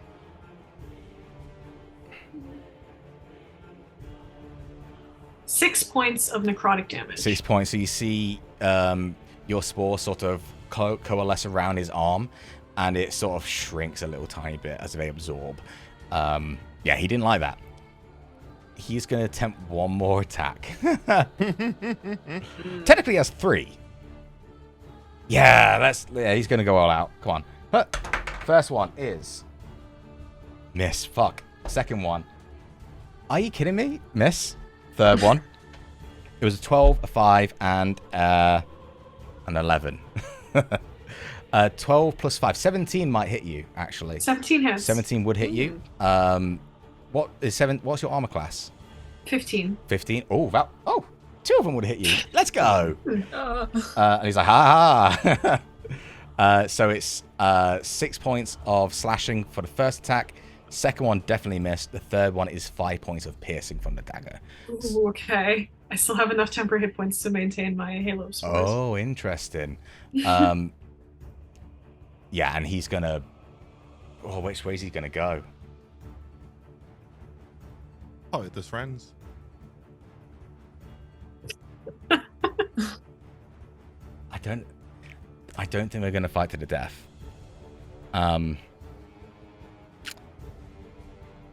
5, 10, 15. You can take an attack of opportunity. 15, 20, 25, 30. He gets to there. Right. They can fight to the death. It's like a tree. They could. Does a 16 hit? A 16. He uses his reaction to parry. and just parries it just out of the way to take his AC to 17. And he's like, fuck this. And he's like, it's not worth it. As they start bouncing out. They are still within view of all of you, by the way. You definitely know they're getting out.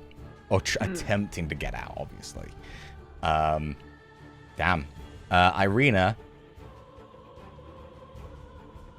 Can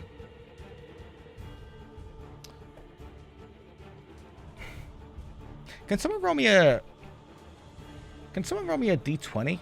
Any one of you. If you roll low, yeah, don't worry. It'll be me. It'll be a nat 20. A nat 20? All right. Nice. You see there's this moment of like Irina, even though she is dressed for battle, she hasn't quite experienced battle that much. And seeing a body just go bang right in front of her, you see there's a moment where she has to kind of maintain her composure instead of losing her mind, in a sense that what the fuck just happened. And yeah, she maintains her composure in this moment. So just so you lot know, the plan for these bandits right now is literally just to get the fuck out. So let's go through. So who's next? I think it's me. Bakar, you are next. So what would you want to do? Bakar's pissed because they shot an arrow in their friend's face and attacked me. I'm gonna position myself like I'm gonna stay right here actually, but they're all within range of 60 feet. Yep. So I'm gonna cast command at rank 3, so I could attack 2 additional targets and save a turn. Yeah, I think 60 feet. Yeah, dude. It's 60 feet, and I measured it. Wow. Yeah. Wow, that's really good. Yeah, 60 So I want them feet. all to return to their initial position, so return. Okay. 16 saving throw on wisdom. Return. Yeah. Oh man. I swear to God, Whiskey, if you roll high, I'm gonna be so mad. Does So's trust you lot? Oh, no. No. This is interesting. Let's roll on. Let's actually roll on roll 20. This is fascinating. So is it targeting 2 of them or 3 of them? Sorry. All 3. Ah! All right. And it's wisdom, yes. Yes. Okay. 16 wisdom throw. Top left, One-Eye Billy. 10, fail. Then Hillboy. 19, they succeed. Mhm. And then one who's running away from Davy, 18. So one of them. Got one. One-Eye Billy, man. Hey, Rain's gonna look at Bakan and be like, "That one's mine." I got you, baby. Okay. Finish him off. You lot are definitely not evil. I'm Okay, going to so, use my bonus action to look at Rain and just like bow and point at the person in the back. yeah, you see, obviously they don't do it on their until their turn, but Yeah. you see them like compelled to turn. One-Eye Billy, rough day. Okay, so Bakor, that's your go. Lint. I will say the one up here is kind of. I'm going to see sort of top of their head, Bakor, just so you can cast command on them. If there's like an attack, a spell attack, I'll give them half cover because it is literally like the very top of them, what you can only see. Yeah, I only did that because you said we could see them. Yeah, so when that's you said okay. that, I assumed. Yeah. So only one of them is returning. The one in the top, yeah. You definitely, Okay. from your angle, you see one of them kind of start, like in they're beginning to turn. Okay. I sent you a screenshot there. All right.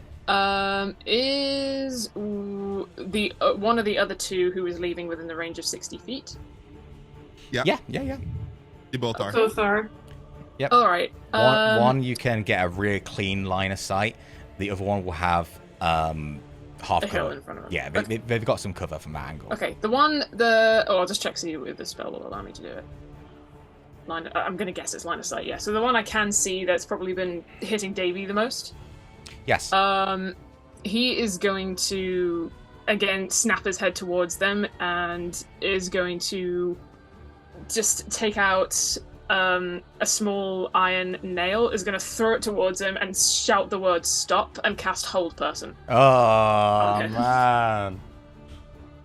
Wisdom? He needs to make a wisdom save.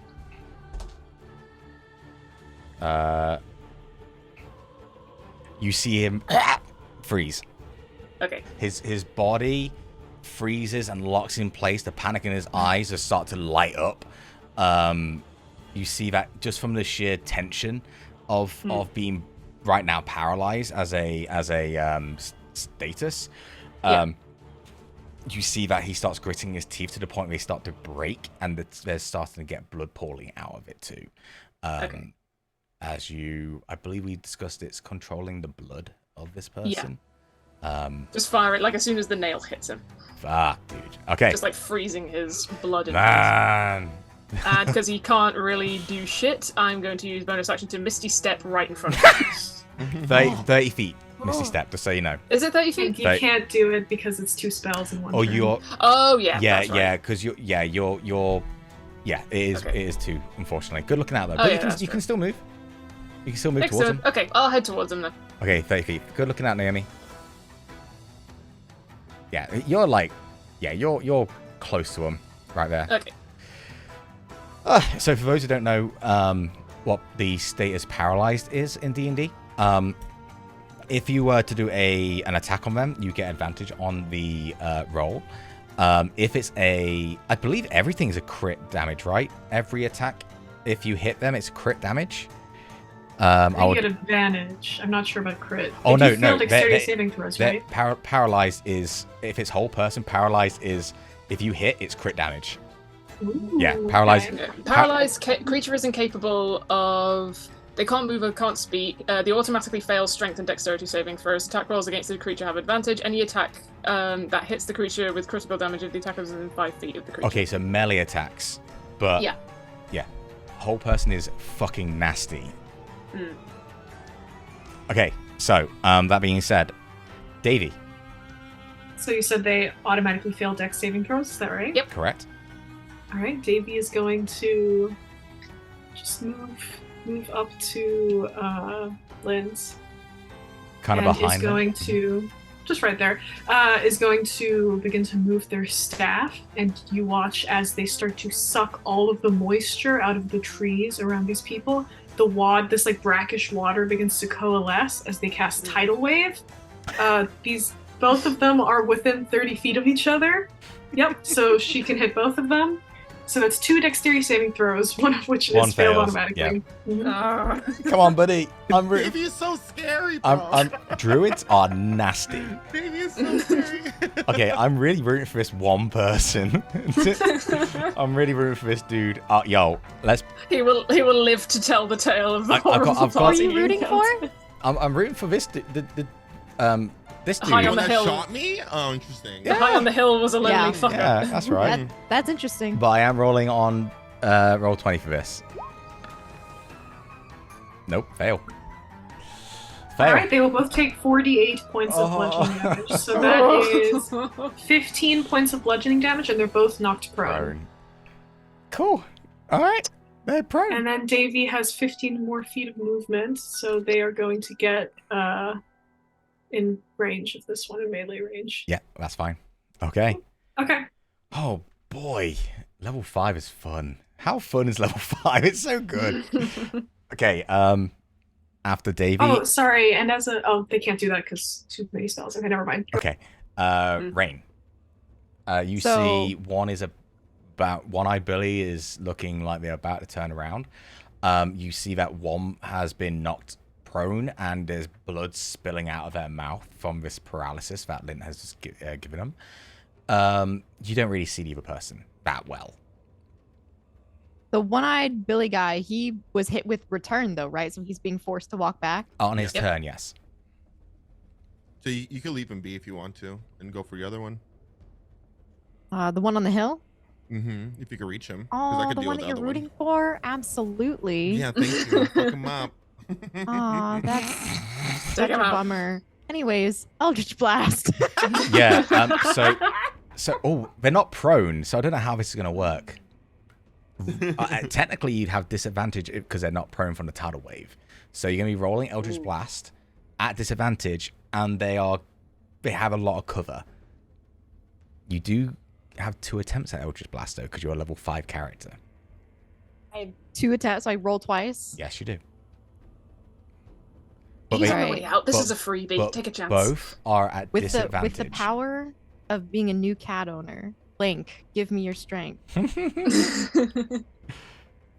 Okay, so that's 1. Rumpus and ruin. Mischief.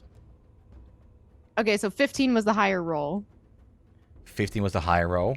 15. Oh, Oh, I didn't add the +7 to that. this is a disadvantage. Goss, Oh, this is because they are prone right now. So the first one would like miss. What's the second one? Because now you get 2 Eldritch Blasts as a level 5 character. I rolled a 3 twice in a row. Oh, Trying to get that. you damn it. you just fire it off, and it comes out like a shotgun where it's like double barrel, where it's boom, as it, and it skims the top of his head, and he's like, "Holy shit!" And that's what you hear over the edge. He's like, "Thank God for that random." Oh fuck! He's just contemplating what the fuck is happening right now. All right. Anything else you want to do there, Rain? I don't know nothing I do works. I don't know what else to do. You've But got one coming towards you. Listen, so you you'll had be a fine. win by having one of the nastiest kills so far. Yeah. That's fair. I made a man pop. That's a goal. You legitimately made him pop, yeah. You blast mined him. Okay, I'll wait for the other guy to come my way. Okay, cool. Oh, the conveyor belt towards death. Yeah. Jesus Christ. This is supposed to be like a quick one. I was like, they can run away. Oh no, my characters are evil, aren't they? I forgot. Okay, now it is the bandit's turn, so One-Eyed Billy Rain is is going not a good guy. is going to, oh my god, use action. They are right there, right next to Irina. Hi again. And as his turn like finishes, there's this panic of, please, please, please, we're just trying to make coin. We're just trying to make coin. I'm sorry. I'm sorry. I'm sorry. This one up here uses half their movement to get up. Then they're going to move 15 feet. And then an additional 30 feet as well. So they are off the board. When you go prone, is it not half of all of the movement you use on your turn? Or is it just half of your... Oh, that's an interesting one. Because I think it'd be base movement, right? Because your base movement is 30 feet. And it's only when you take your action, it gives you an additional one. Let me look it up. Yeah, have a look. Either way, he will be off the board regardless. Yeah, definitely look it up. That's very interesting. One who is not prone. Oh, man. Oh, man. You know what? He's gonna attack you, Davey. He knows that this is like the end, so he's gonna stand up in his last few breaths. Constitution saving throw first. Wait, is this the guy that I cast Hold Person on? You're right. He's paralyzed. He doesn't do anything. I'm concentrating on it, so right. yeah, it's up to a minute. There's nothing. I'm just staring him down. Yeah, he's just waterlogged and 100%, bleeding from his inside. 100%. He's out. Okay.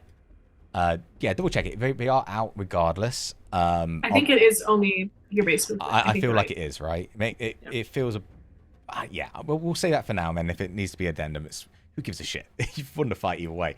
So they are going to be off the map. Again, you are welcome to chase them.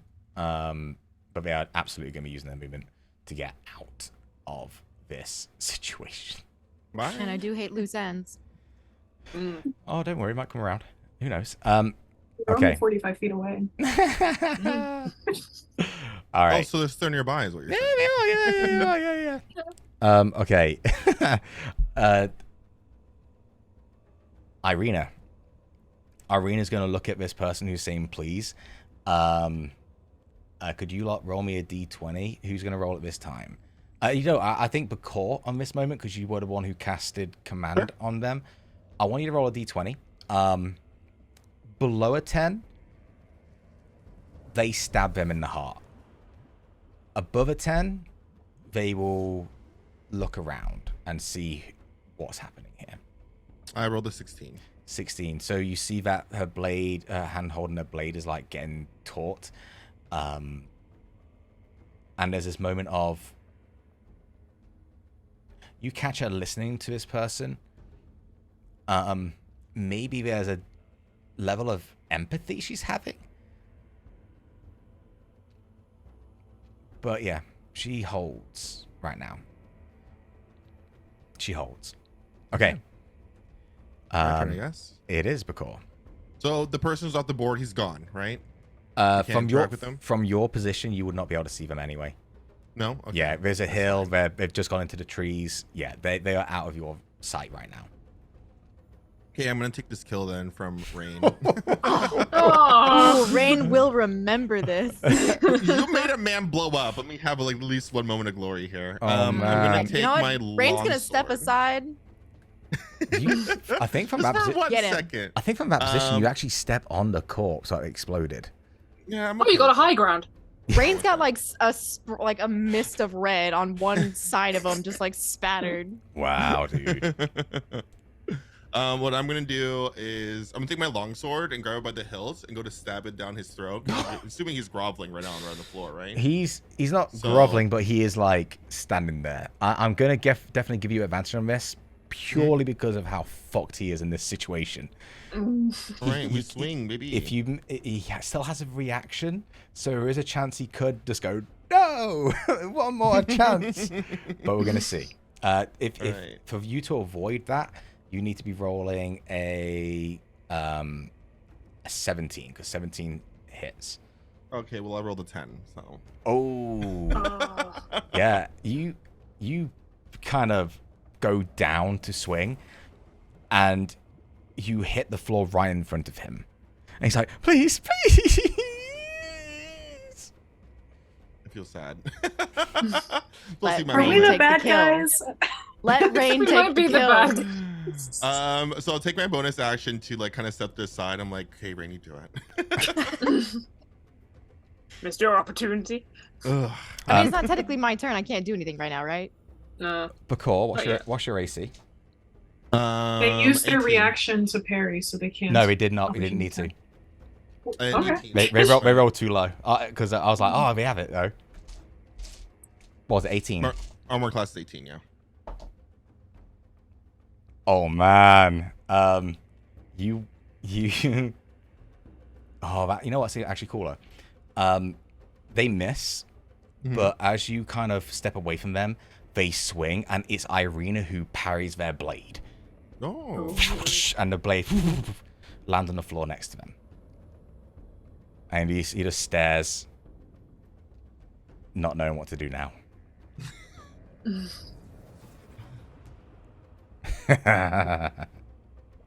All right. Bakor, you've had your turn.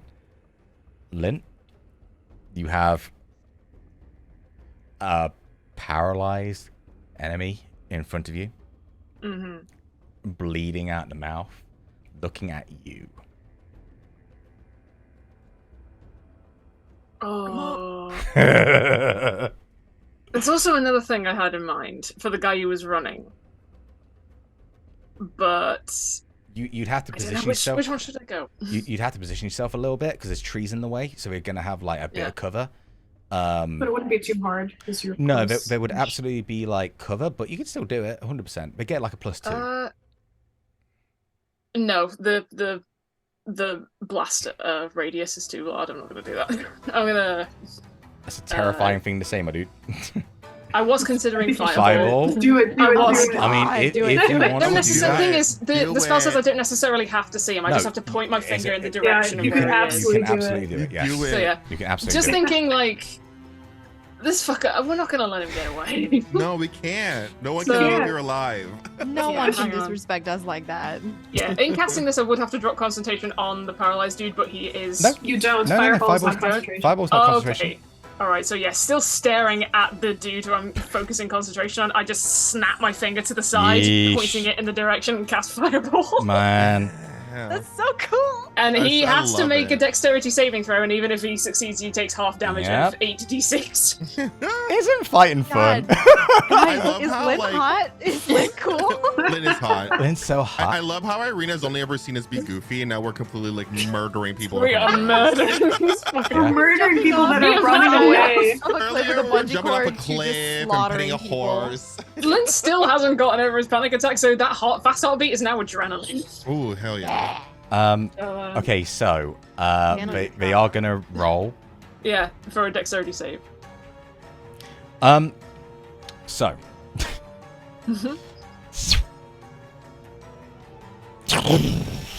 explosion, trees scatter Sideways. everywhere They're all good in sideways. all directions, and you see a body, a corpse now, incinerated. They failed. Just Yeah. off in the distance. God. Should I still roll how much damage that was? Nah, well, yes, actually, because fireball Okay, damage alright. is really fun. Just to so say, please do. it's that much damage. Yes, it's roll. Like 8 It's fun. d6. It's too fun not to. Fireball is one of those like you should. Fireball's one of the best spells in the game.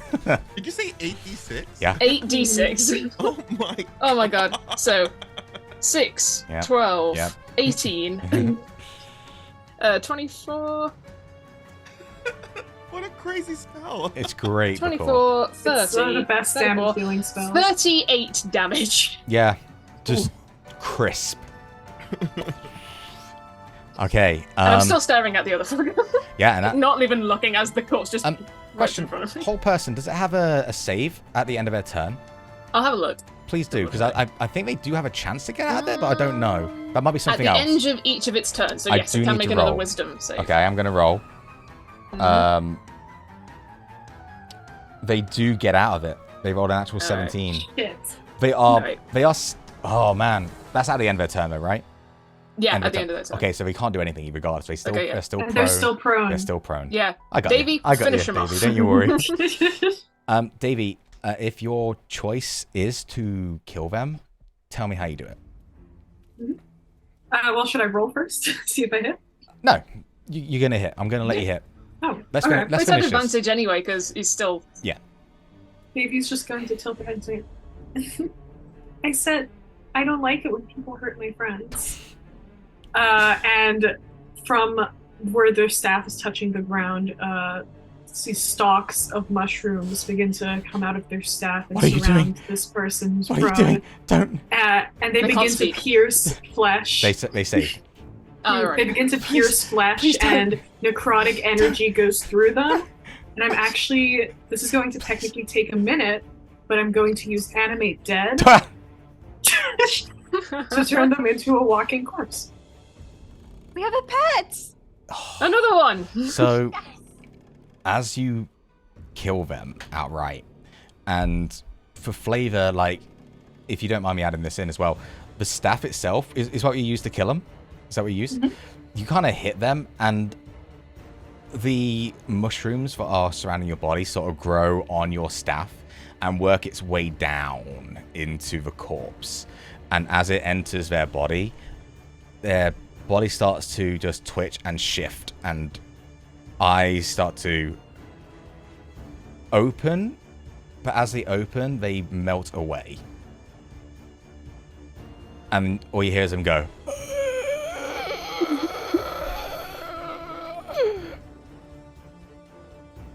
They're staying on the board because they're your friend right now. Davey gives them a hug. Oh my god. Yeah, let's drop whole person. Davey, I can predict what Davey's gonna do. I'm wrong. Yeah. Whole person, by the way, as soon as they succeed, your concentration drops anyway, so you don't have to worry about it.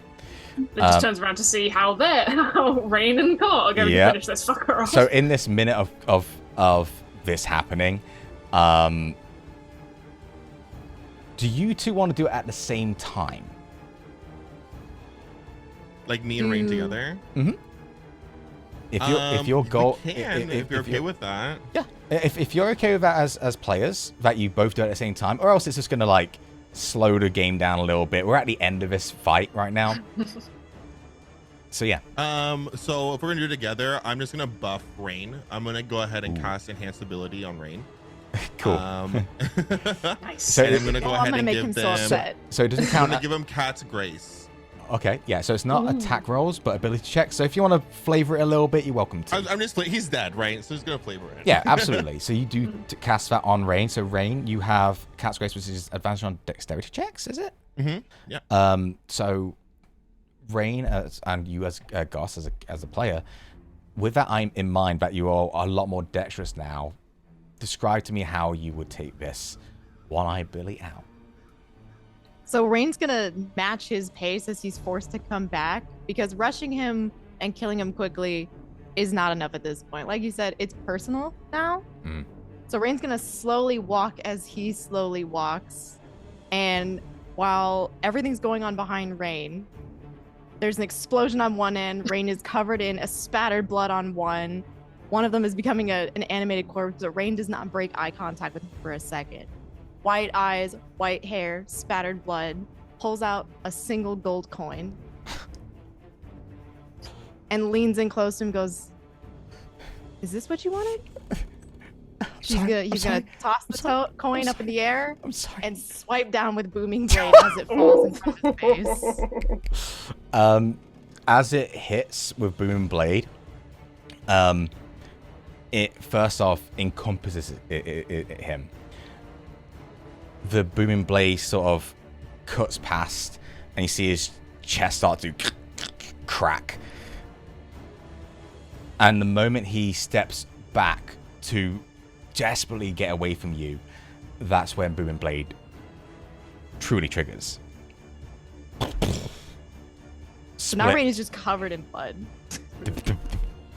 The coin lands on heads. On top of the blade. I would say, yeah, I think it would land on him in the hole, in his own personal dice tray.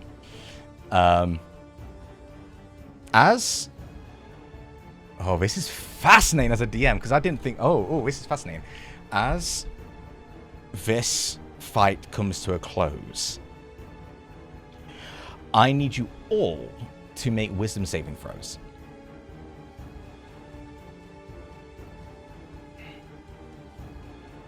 Not 20. 24. Succeed. 16. Rain only got a 5. Succeed on you. Davey. Fail on you, Rain. Let's go on a break. Oh shit. Bruh. We're back in 5 minutes because we that went way longer than I thought. Because I was like, oh, I'll get away. Nah. Nah. Anyway, break time, 5 minutes, and then we'll pick this up, and hopefully we'll head to Vallaki after this. Maybe we'll see. Bye.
And everyone say hello because we're back. Hello. Yo, my players are evil. It's not me. Blame Davey. We saw the bloodlust when they turned into an alligator and killed somebody. That's so. true. That's true. Something I added in, just literally during the game, the fight then, there's a little bit of a rule I'm going to be doing, and it's only if I judge it so, because there's a reason, there's a role I'm kind of playing, what you literally have no idea about right now, which is wonderful. But Barovia is a place of corruption. So we got them to roll a wisdom save because they had the option to spare some people, even though they are bad people. I got them to roll a wisdom saving throw, and all it was was Rain's alignment was slowly shifting towards evil. What that means, we don't know right now. That's more, it's definitely a role-playing tool. I might come up with a system of points, a point system of how many points you need to actually shift, but it's kind of a leaning towards it. Anyway, after battle has finished, you are on these crossroads. I am assuming you're going to be heading to Vallaki after this battle. Has anyone got prestidigitation at all? Nah. So, has anyone got any water? Because, a couple of things. Rain, covered in blood. Completely fucking covered. So, we'll say this. It takes you a bit of time, like 30 minutes, just to clean yourselves up. Because if you're going to go into Vallaki covered in blood, well, you're not going to be going into Vallaki. So, as your characters... Short rest? If you want to take a short rest, you're more than welcome to. Do that. Yeah. Ooh, can I summon Tiny Hut? Of course you can. Yeah. Yay. Yeah. Yeah, of course With you an can. inbuilt shower inside. All right, so Bakala kind of like sits down cross-legged and like this with his hands, and starts chanting because it takes about a minute to cast the spell. And then a hut just starts forming. Well, this is Bakor's hut, right? So I want you to describe what Bakor's... Oh, sorry, chat. Goss had to go during the break, so that's why we're explaining what's happened to them. So we're just sending all love and all that kind of stuff too, so just bear that in mind. But back on to Bakor. Yeah, this is your hut, right? So I'd like you to tell me, what it looks like. What's it... There's a certain like extent what you can get to. It's more like the outside of it more than anything. Imagine there's like you can do a kind of I don't know, like a wallpaper inside. You can't physically have anything inside it, but it's more just like what does this? You can make a little shape of it if you want to for flavor, but yeah, what does it look like? Sure. So he sits down cross-legged and starts chanting, and then like a beam of moonlight comes from above and starts forming this hut. That's kind of shaped like a birdhouse. Aww. And on the inside, you can't really manifest anything inside, right? You said? Yeah, not really. You can add like little like let's say like mist or something inside, but you can't physically sit on them. So it can just like be an illusion to the spell. And on the roof, it kind of has the illusion of a night sky. Cool. Yeah, I love it. Yeah. Yeah, absolutely. And as you see this hut form, you spend your short rest inside. You are more than welcome to talk to each other during this moment if you want to. It's totally up to you guys. You can go, hey, let's go to Vallaki straight after this long short rest. But yeah, it's up to you guys. Wow, I loved your little house. Thank you. I made it myself, baby. That was... I don't think I've ever been so bloodthirsty before in my entire life. They really pissed us off, didn't they? Yeah. They were being very mean. They were. And you know what, Lynn? Did you get some frustration out on that fight? You feel a little bit better? For the most part, yes. Well, my previous problem is, yes, I think I've cleared up some catharsis for that, but yeah, hopefully I don't have to do that again. And now we have a friend. Oh yeah. You see next to Davy sitting crisscrossed is a corpse that has cordyceps stalks growing all over it. Davey, I have a strict no pets policy in the hut. If that's okay. It can sway outside the hut. Oh, he's not a pet. He's a friend. Okay. Well, nice to meet you, friend. I go to like shake his hand. Doesn't move. Just. Davey will mentally command it to move to shake. You see, as the arm like lifts up, it snaps, and sort of it hangs down at an angle. So it's like here. If you and I kind of just like pick it up a little bit and just shake it normally. And I'm like, I'm sorry we obliterated all your friends, but you did try to steal from us. So, I think fair. Oh, but No, where are your for an friends? I remember it has no eyes. They melted. I like the And, idea. I hope Irina's okay with us now, y'all, because I don't think she's ever seen that happen before. Irina's like looking at this zombie, and is just like blade is out. Like she's taking a rest, but she's vigil right now. This zombie. Lint kind of tilts his head towards and just says, I thought you were dealing with zombies back in the village of Barovia. Surely this should not be that strange a thing to see? We are not fighters. I am, if I'm being honest with you, I am making it up as I go along. Same here. We're making this up as we go along as well. Not the same. It feels like you've done this before. I haven't. No. Well, no. I mean, you did parry that one attack for me, and I appreciate that. And then can I go up to Irina and like put my hand over where she got shot and just do a little spell to heal up the wound? Yeah. Just name your spell. There's some word of healing. Yeah. Healing word, sorry. Word of healing is kind of, I like that phrase for it for some reason. Roll the HP, please, wherever she gains back. And she'll just sheath her. That's fantastic. Actually, that actually brings her back to full health, which is wonderful. She will look at you and go, "Thank you." The only kind of fighting we ever did with the wolves and zombies, more wolves than anything, was fortification, prevention. We were. But this is a type of prevention. Preventing them from killing us. Very true. I just. And she reflects back to that moment when she saw the one-eyed bandit walk towards her. They just seemed desperate. Now, of course, you had to do what you had to do, but these lands, they dry people of their humanity. Desperation gets us into trouble. Not thinking.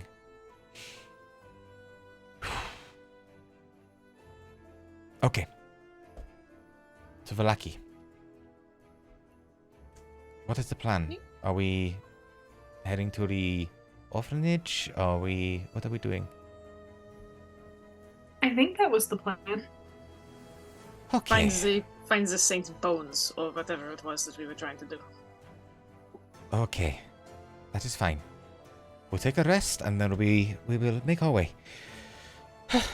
And she just finally sheaths her blade, and it's been very slow while keeping her eye still on. Has the zombie got a name, by the way? Does Davey name them, or is it no name for them? Davey doesn't usually name them, but if someone suggests something. It's up to you, if you don't suggest anything, they're just friend instead. Mm-hmm. Just Davey just call them friend, yeah. Now, something to bear in mind, they are obviously a zombie, you lot. Walking into Vallaki with a zombie might not work, so what are you going to do about it?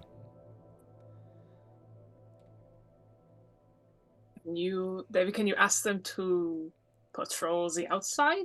Or ask them to go do something for us outside of Vallaki for us? While we still have him for a day.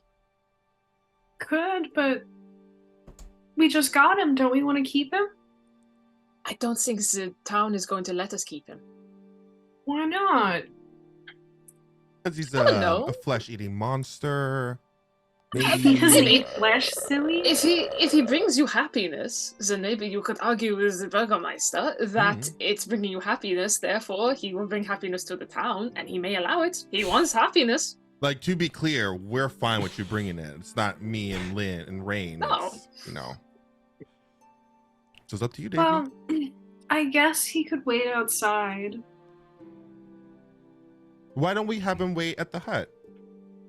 And we could go back there and pick him up afterwards. It does last 8 hours, right? The tiny hut. 24 hour. Oh, 24 8 hours. the hut. Yeah.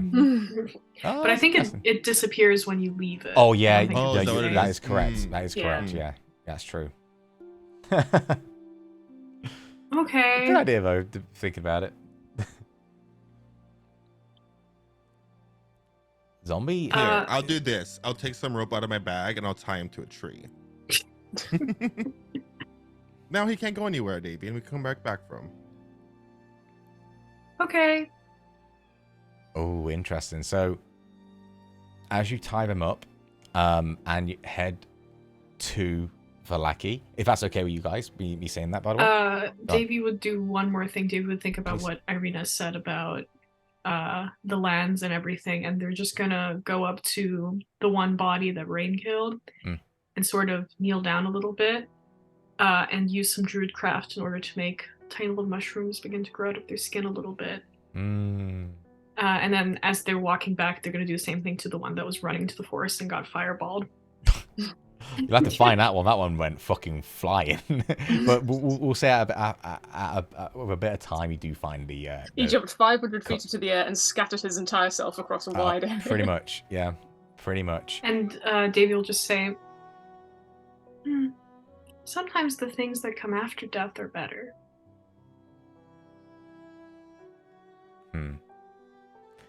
I love this campaign and this setting because when you say that shit, I'm like,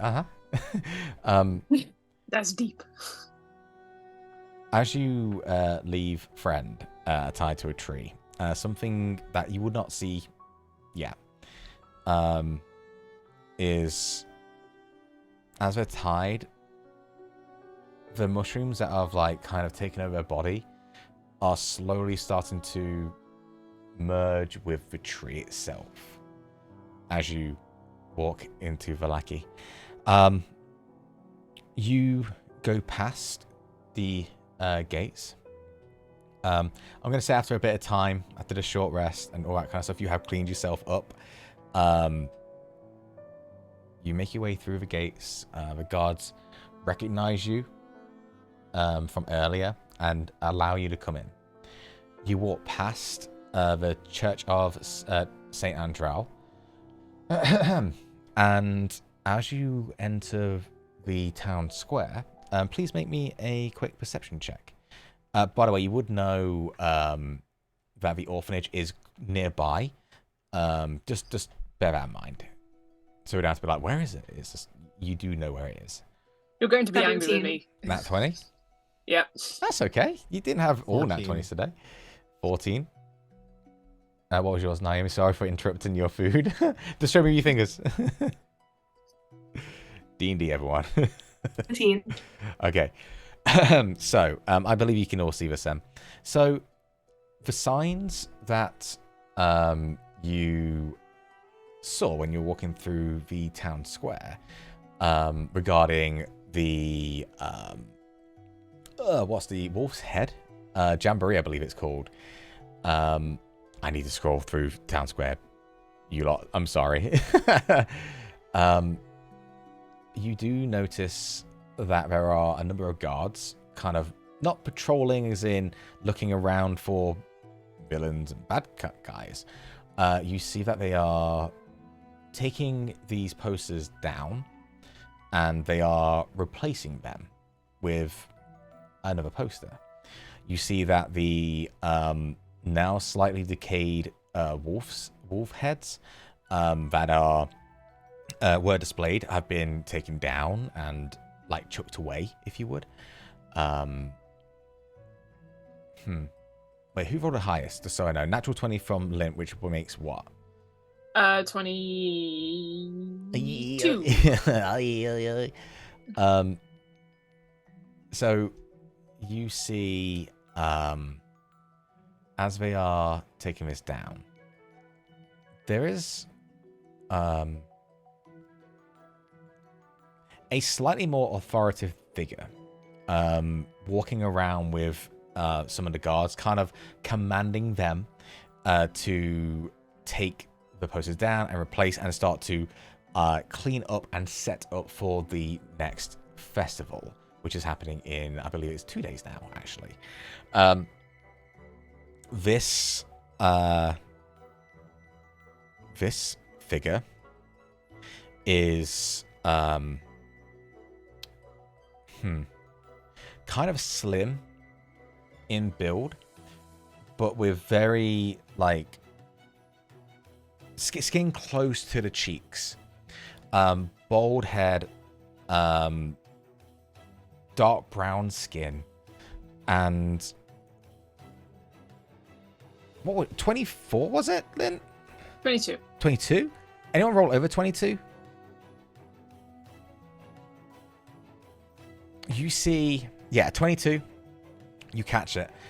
As he is pointing in certain directions, you notice that his arm is not disfigured,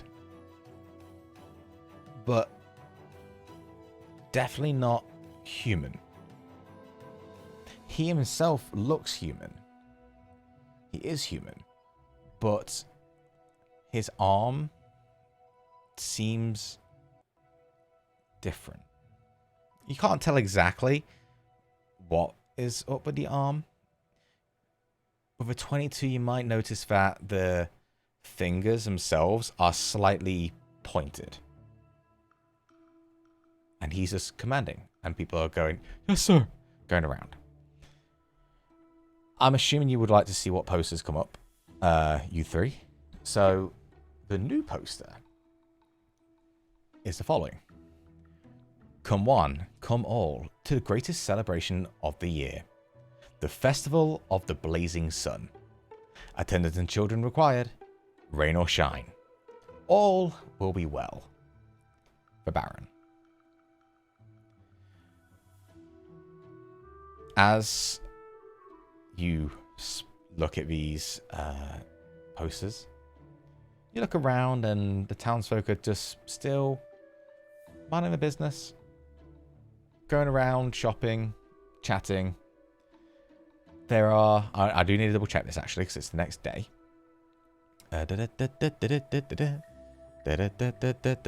Quickly. Okay. You do see that where the donkey-headed criminals were, you notice that they are no longer there. They've been let out. They were there when you headed out, but they have gone when you're back. You continue to walk towards where you were told the orphanage was. I believe Father Lucian would have pointed you in the right direction. As you head over, you are not greeted. Greeted is too friendly. You are presented with what you assume to be the orphanage. A 2-story building with an iron fence around with bricks underneath. Gates are open with the sign St. Andrew's Orphanage. Andrew's Orphanage. You enter. You walk in and you see 2 people. One of which is a... Well, you see the front of her. An elderly lady, around about 60, if you could guess, where she has grey hair that is pulled back into a tight-ish bun, quite military in presentation. Wrinkles around her face, a mixture of wrinkles though. There's definitely wrinkles around the forehead to indicate sternness in a commanding way, like a commanding presence. But she also does have wrinkles around the face, you know, the wrinkles that you have after laughing for a long time. And she is looking very sad as she's talking to another figure, a male presenting figure. As you walk up to them, you notice that this male figure, who is basically like a kind of blocky built gentleman with a white beard and combed back white hair. Very square forehead, actually, kind of like mine, if I'm being honest with you. He will basically finish the conversation and say, Madam, I will get those measurements done for dear Cedric accordingly. It is a sad day. Hopefully no more will happen. Nothing else will happen. And you notice that as he walks away from this lady, he gets onto a carriage. And this carriage itself has a cart on it. And this cart has like stacks in not a very neat way, like kind of standing on end. Coffins. Coffins of different sizes.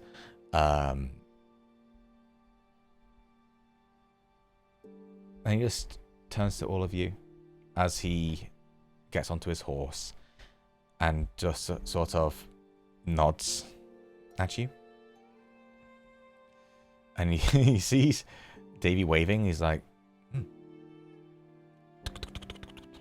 as he goes. That sounded like a very small person running there. He's got tap shoes on. Yeah. As he leaves, the lady catches your eyes. Yes, hello. How may I help you? You've kind of caught us at a bad time.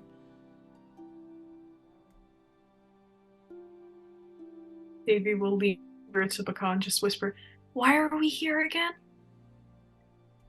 I think we're looking for bones. Excuse me? Do you have bones? We're looking for somebody... Taken back a little bit. We're looking for somebody by the name of Milovaj? Milovaj. Make a persuasion check, because you are just a stranger asking for one of the residents. He's supposed to have bones. They're very important. Yes, dear. Is it persuasion? All have bones. Yes, persuasion, please.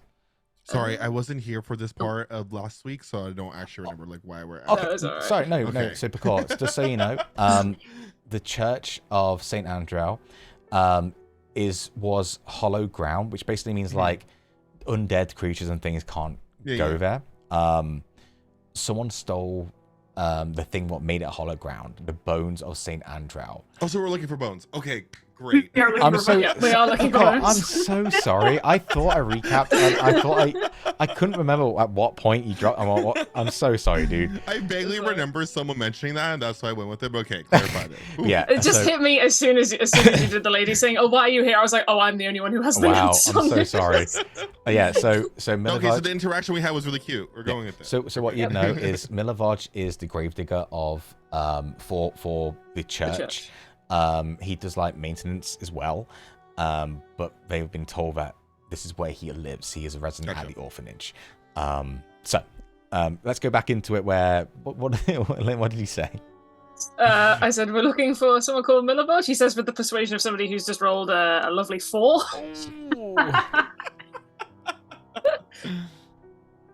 He's still hyped up from everything that's happened within the last couple of hours. You see this lady look at you in a kind of in a not judgmental way, but more of a okay, these are strangers. I need to protect the people I'm looking after. I can say this for you. Milovaj is a resident at this establishment. I am headmistress Claudia Belasco. It's like I'm about to say like a fucking montage of what the profile. Claudia, Claudia, Belasco, Belasco. If you don't mind my asking, you are coming to my establishment asking for one of my residents, and I do not know you at all. It is my duty to protect the people who live here. Oh, I apologize if we just wandered in on something inappropriate. We were just passing the church, and from what we understand, Milivoj works for the church. The priest there has just asked us as we were passing through to ask where he is, if he is perhaps here, if not, where we might be able to find him. We need to pass on some important news. Milivoj has taken ill of late. He's currently bedridden. If you were even to go speak to him, I don't know if he would be...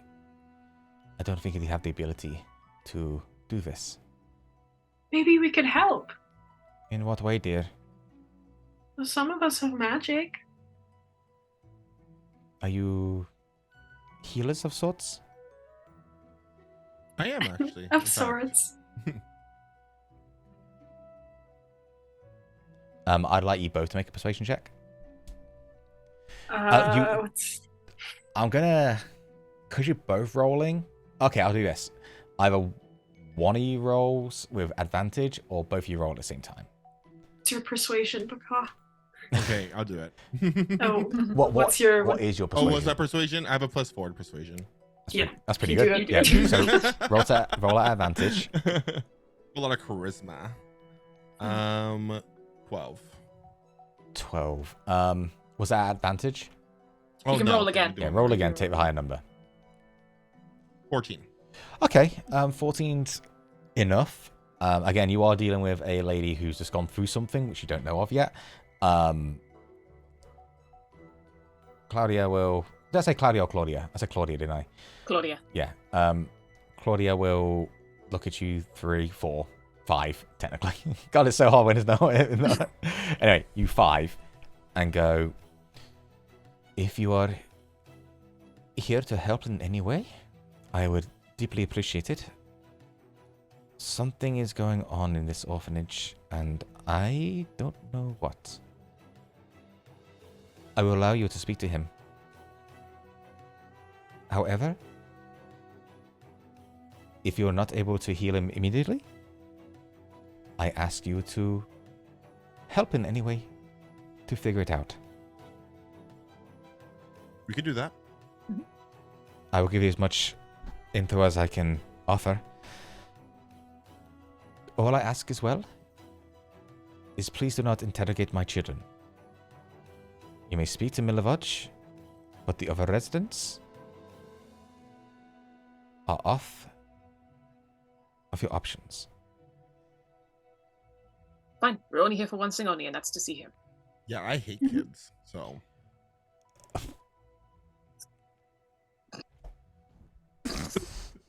I need a roll.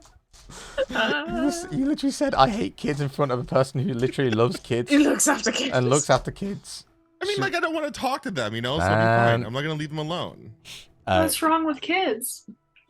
They're just loud and run around everywhere. I am... Get out. No, I am sorry you do not enjoy children. There's this bit in The Walking Dead where it's like, they will remember this. Oh, yeah. Pops up a little tiny bit. Okay. Please, follow me. She leads you into this orphanage, and it is run down, right? It's not bright colors everywhere. There's been attempts at the brightness, but it's always been like scrubbed out a tiny bit. I do need you all to make a quick perception check before we can finish this off, this session off, because this is very important. Dirty 20. Dirty 20. 17. 17. 12. 12. 12's not too bad, Lynn, honestly. It's technically above average when it comes to human sight. Oh, thanks. Listen, Soph. That's what they all say. Nat 20, Soph. Listen here. A couple of things you notice before you go and enter Milivoje's bedroom. You notice that there are kids around. They are kind of playing around a little tiny bit, but you see a couple of things. One, there is, even though they are playing, you notice that there is slight smile and then back into like this hunched over sadness. With passive insights from Bakor and Davy, you get the sense that they are trying to make the most of this moment because there's a layer of sadness that is taking over them. They are trying their best to maintain happiness, not from a place of the town itself rules. They don't give a shit about that. It's a case of something is wrong, something bad happened, and they are trying to get over in their way. Another thing, is everything okay? You see one of the children look at you and just go, and then just walk. And Claudia goes, please lead the children. You are here for Milivoje. But they look sad. As they are walking, I'm going to add this on as well because of your perception. You do see that some of these kids have got bruises on them. Just something to bear in mind.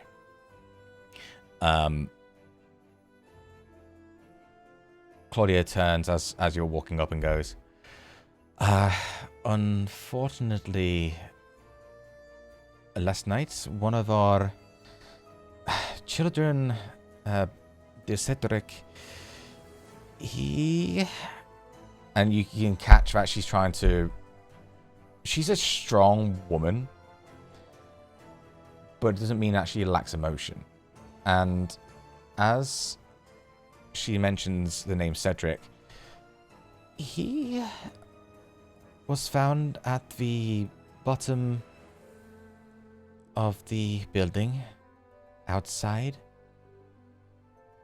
and points in a direction as you work your way up to a window that has been smashed open. Actually, would have been smashed. Hang on. No, actually, rewind that. The window is open. It has not been smashed. That's very important, actually. For some reason, I do not know why. It seems that maybe the lands have taken over him in the way he can do with some children. I try my best here to provide comfort for them.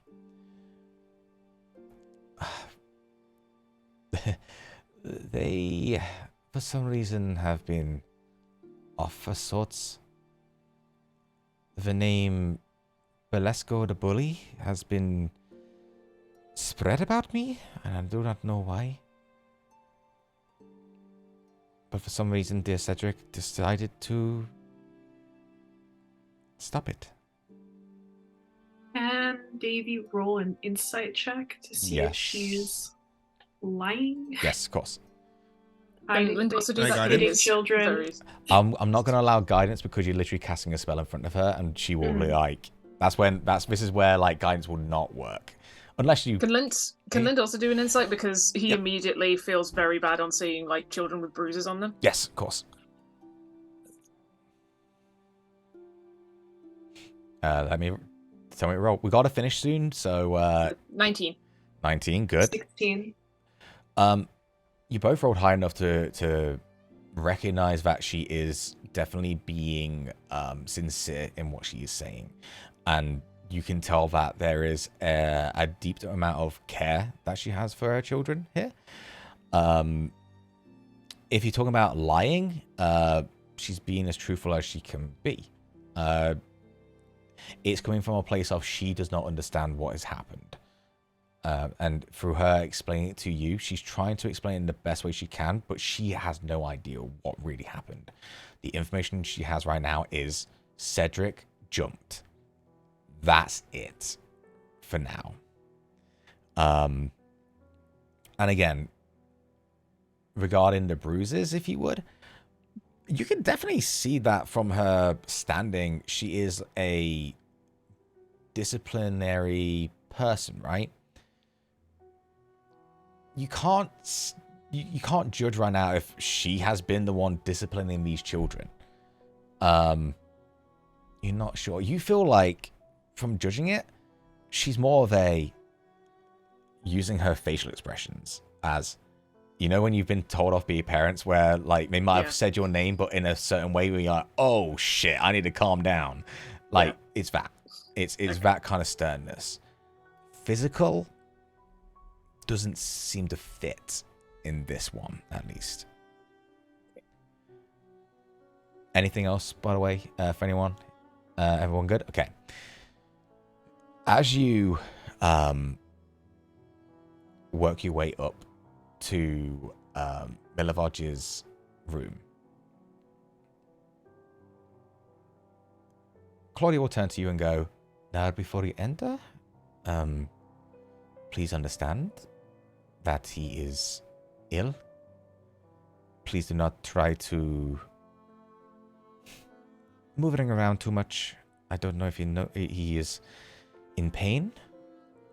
Right now he's in a sort of, I don't know what to call it, a place where they will not respond to anything outside.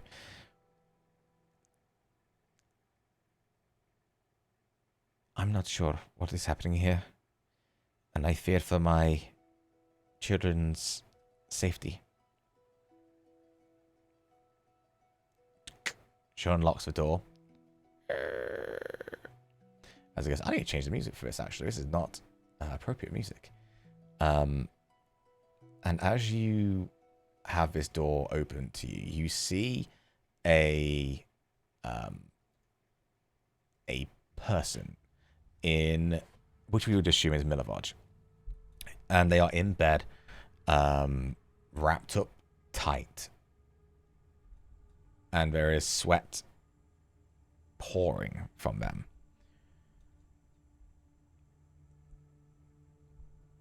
The moment you step into the room, which I'm assuming you're doing, but you can say you don't if you don't want to. The moment you step into the room, there's this wave of some kind of energy. You all can feel it. And either see Milovod is out of it.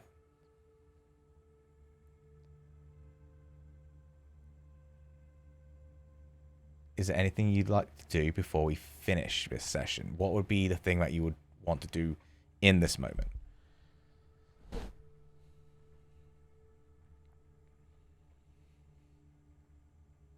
I guess the one thing that Lint would just offhandedly do, if we're going to be here a while, is he'd cast Ritual for Detect Magic just to see what effect is happening in the area. So I'd recommend, if you're going to do that, then you will just make sure you let Claudia know. Because, you know, just go.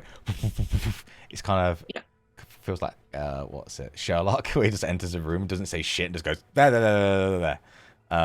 Okay, cool.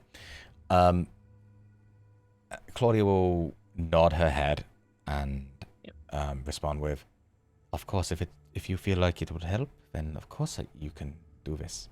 Just to rule out possibilities. Absolutely. But I will take Lint's lead and ask or tell Claudia that I'm going to be doing Detect Evil and Good. Oh, I'm so fucking happy. Davey? Not doing anything right now. Waiting. Would you say Davey's thinking about the kids at all? Mm-hmm. I feel like Davey would have such a connection. By the way, Milovod is 19. They're not a child. They are, dude. If at 19, I was absolutely a child still. I had no idea. I was not mature. So yeah, you're just thinking about those kids walking around. Again, they are trying their best to make good of a situation. They're still trying to figure out what's happening themselves. So, Lint, Bakor, almost simultaneously, Lint immediately, you and I believe actually at this moment, you have never felt this amount of necromancy power coming from this person. Ugh. And with detect magic, you can tell that it is not being emitted from them. It's energy being pulled out of them. And it's almost like you see a necrotic energy sort of funneling from their body. And as it kind of peaks, it slowly just dissipates into the air, into the weave. It kind of goes out the room, but then it goes away. It just trails off. Bakor. Detect evil and good. What does it do, just so I know? Because you are... Just read it word for word here. Yeah, please. For the duration, you know if there is aberration, celestial, elemental, fey, fiend, or undead within 30 feet of you, as well as where the creature is located, similar to if you have a place or an object within 30 feet of you, you've been magically concentrate or desecrated, sorry. Desecrated, yeah. The spell can penetrate most barriers. So. Cool. So, with that, it kind of hits the same as Lint's detect magic, where this detect evil and good is kind of, it is there. This is pure evil in essence. The feeling of evil is just overwhelming you. Regarding the range on that, you definitely know it's somewhere. It is not isolated to Milovaj. It's coming from somewhere else. And that's where we'll end today's session. You're gonna have a little bit of an investigation, little thing going on with the cursed orphanage is what it's called. Yo, we're gonna see. There's a lot of things in this place, but yeah, we'll pick it up next week. And hopefully we'll be introducing a new player. Our friend Critical Bard is going to be joining us. Hopefully next week. Obviously they're very busy, but we're going to have a brand new character, and hopefully we're going to be joining us permanently. At least the player, maybe not the character, because I do want to try and murder some people here. But yeah, GG, y'all. Well done. Very good, very good, very good. I just want to say thank you, everyone. Oh, hey, Critical Bard. Hello. Hey, CB. CB here. Oh, my God. CB is in chat right now.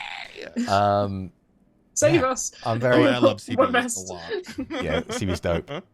So, yeah, we'll figure out how we're going to introduce their character. But, yeah, you're in the Cursed Orphanage. This is not part of the base game. This is something that I found, and it's really fucking cool. And we'll see what the hell is happening here. I'm very excited. So we'll see you all next Sunday. Let's see what happens, as I am very, very excited to have a brand new player, brand new character, and some fucking evil stuff as well, because that's cool. Plus, you lot are starting to turn evil anyway, so it's great. Anyway, thank you all for joining us. Make sure you catch out the VOD, catch up on the VOD on my YouTube channel. I believe I'm going to be uploading it on Fridays. Please use the command Pally. I really appreciate it. It all goes towards Turquoise Magpie, who's doing these amazing profiles down below, and it goes to Zavils as well, who's doing the overlay. But that's it, everyone. So I'll catch you all next week, and I just want to say goodbye, and from my players, say goodbye as well. Bye. Goodbye, everyone.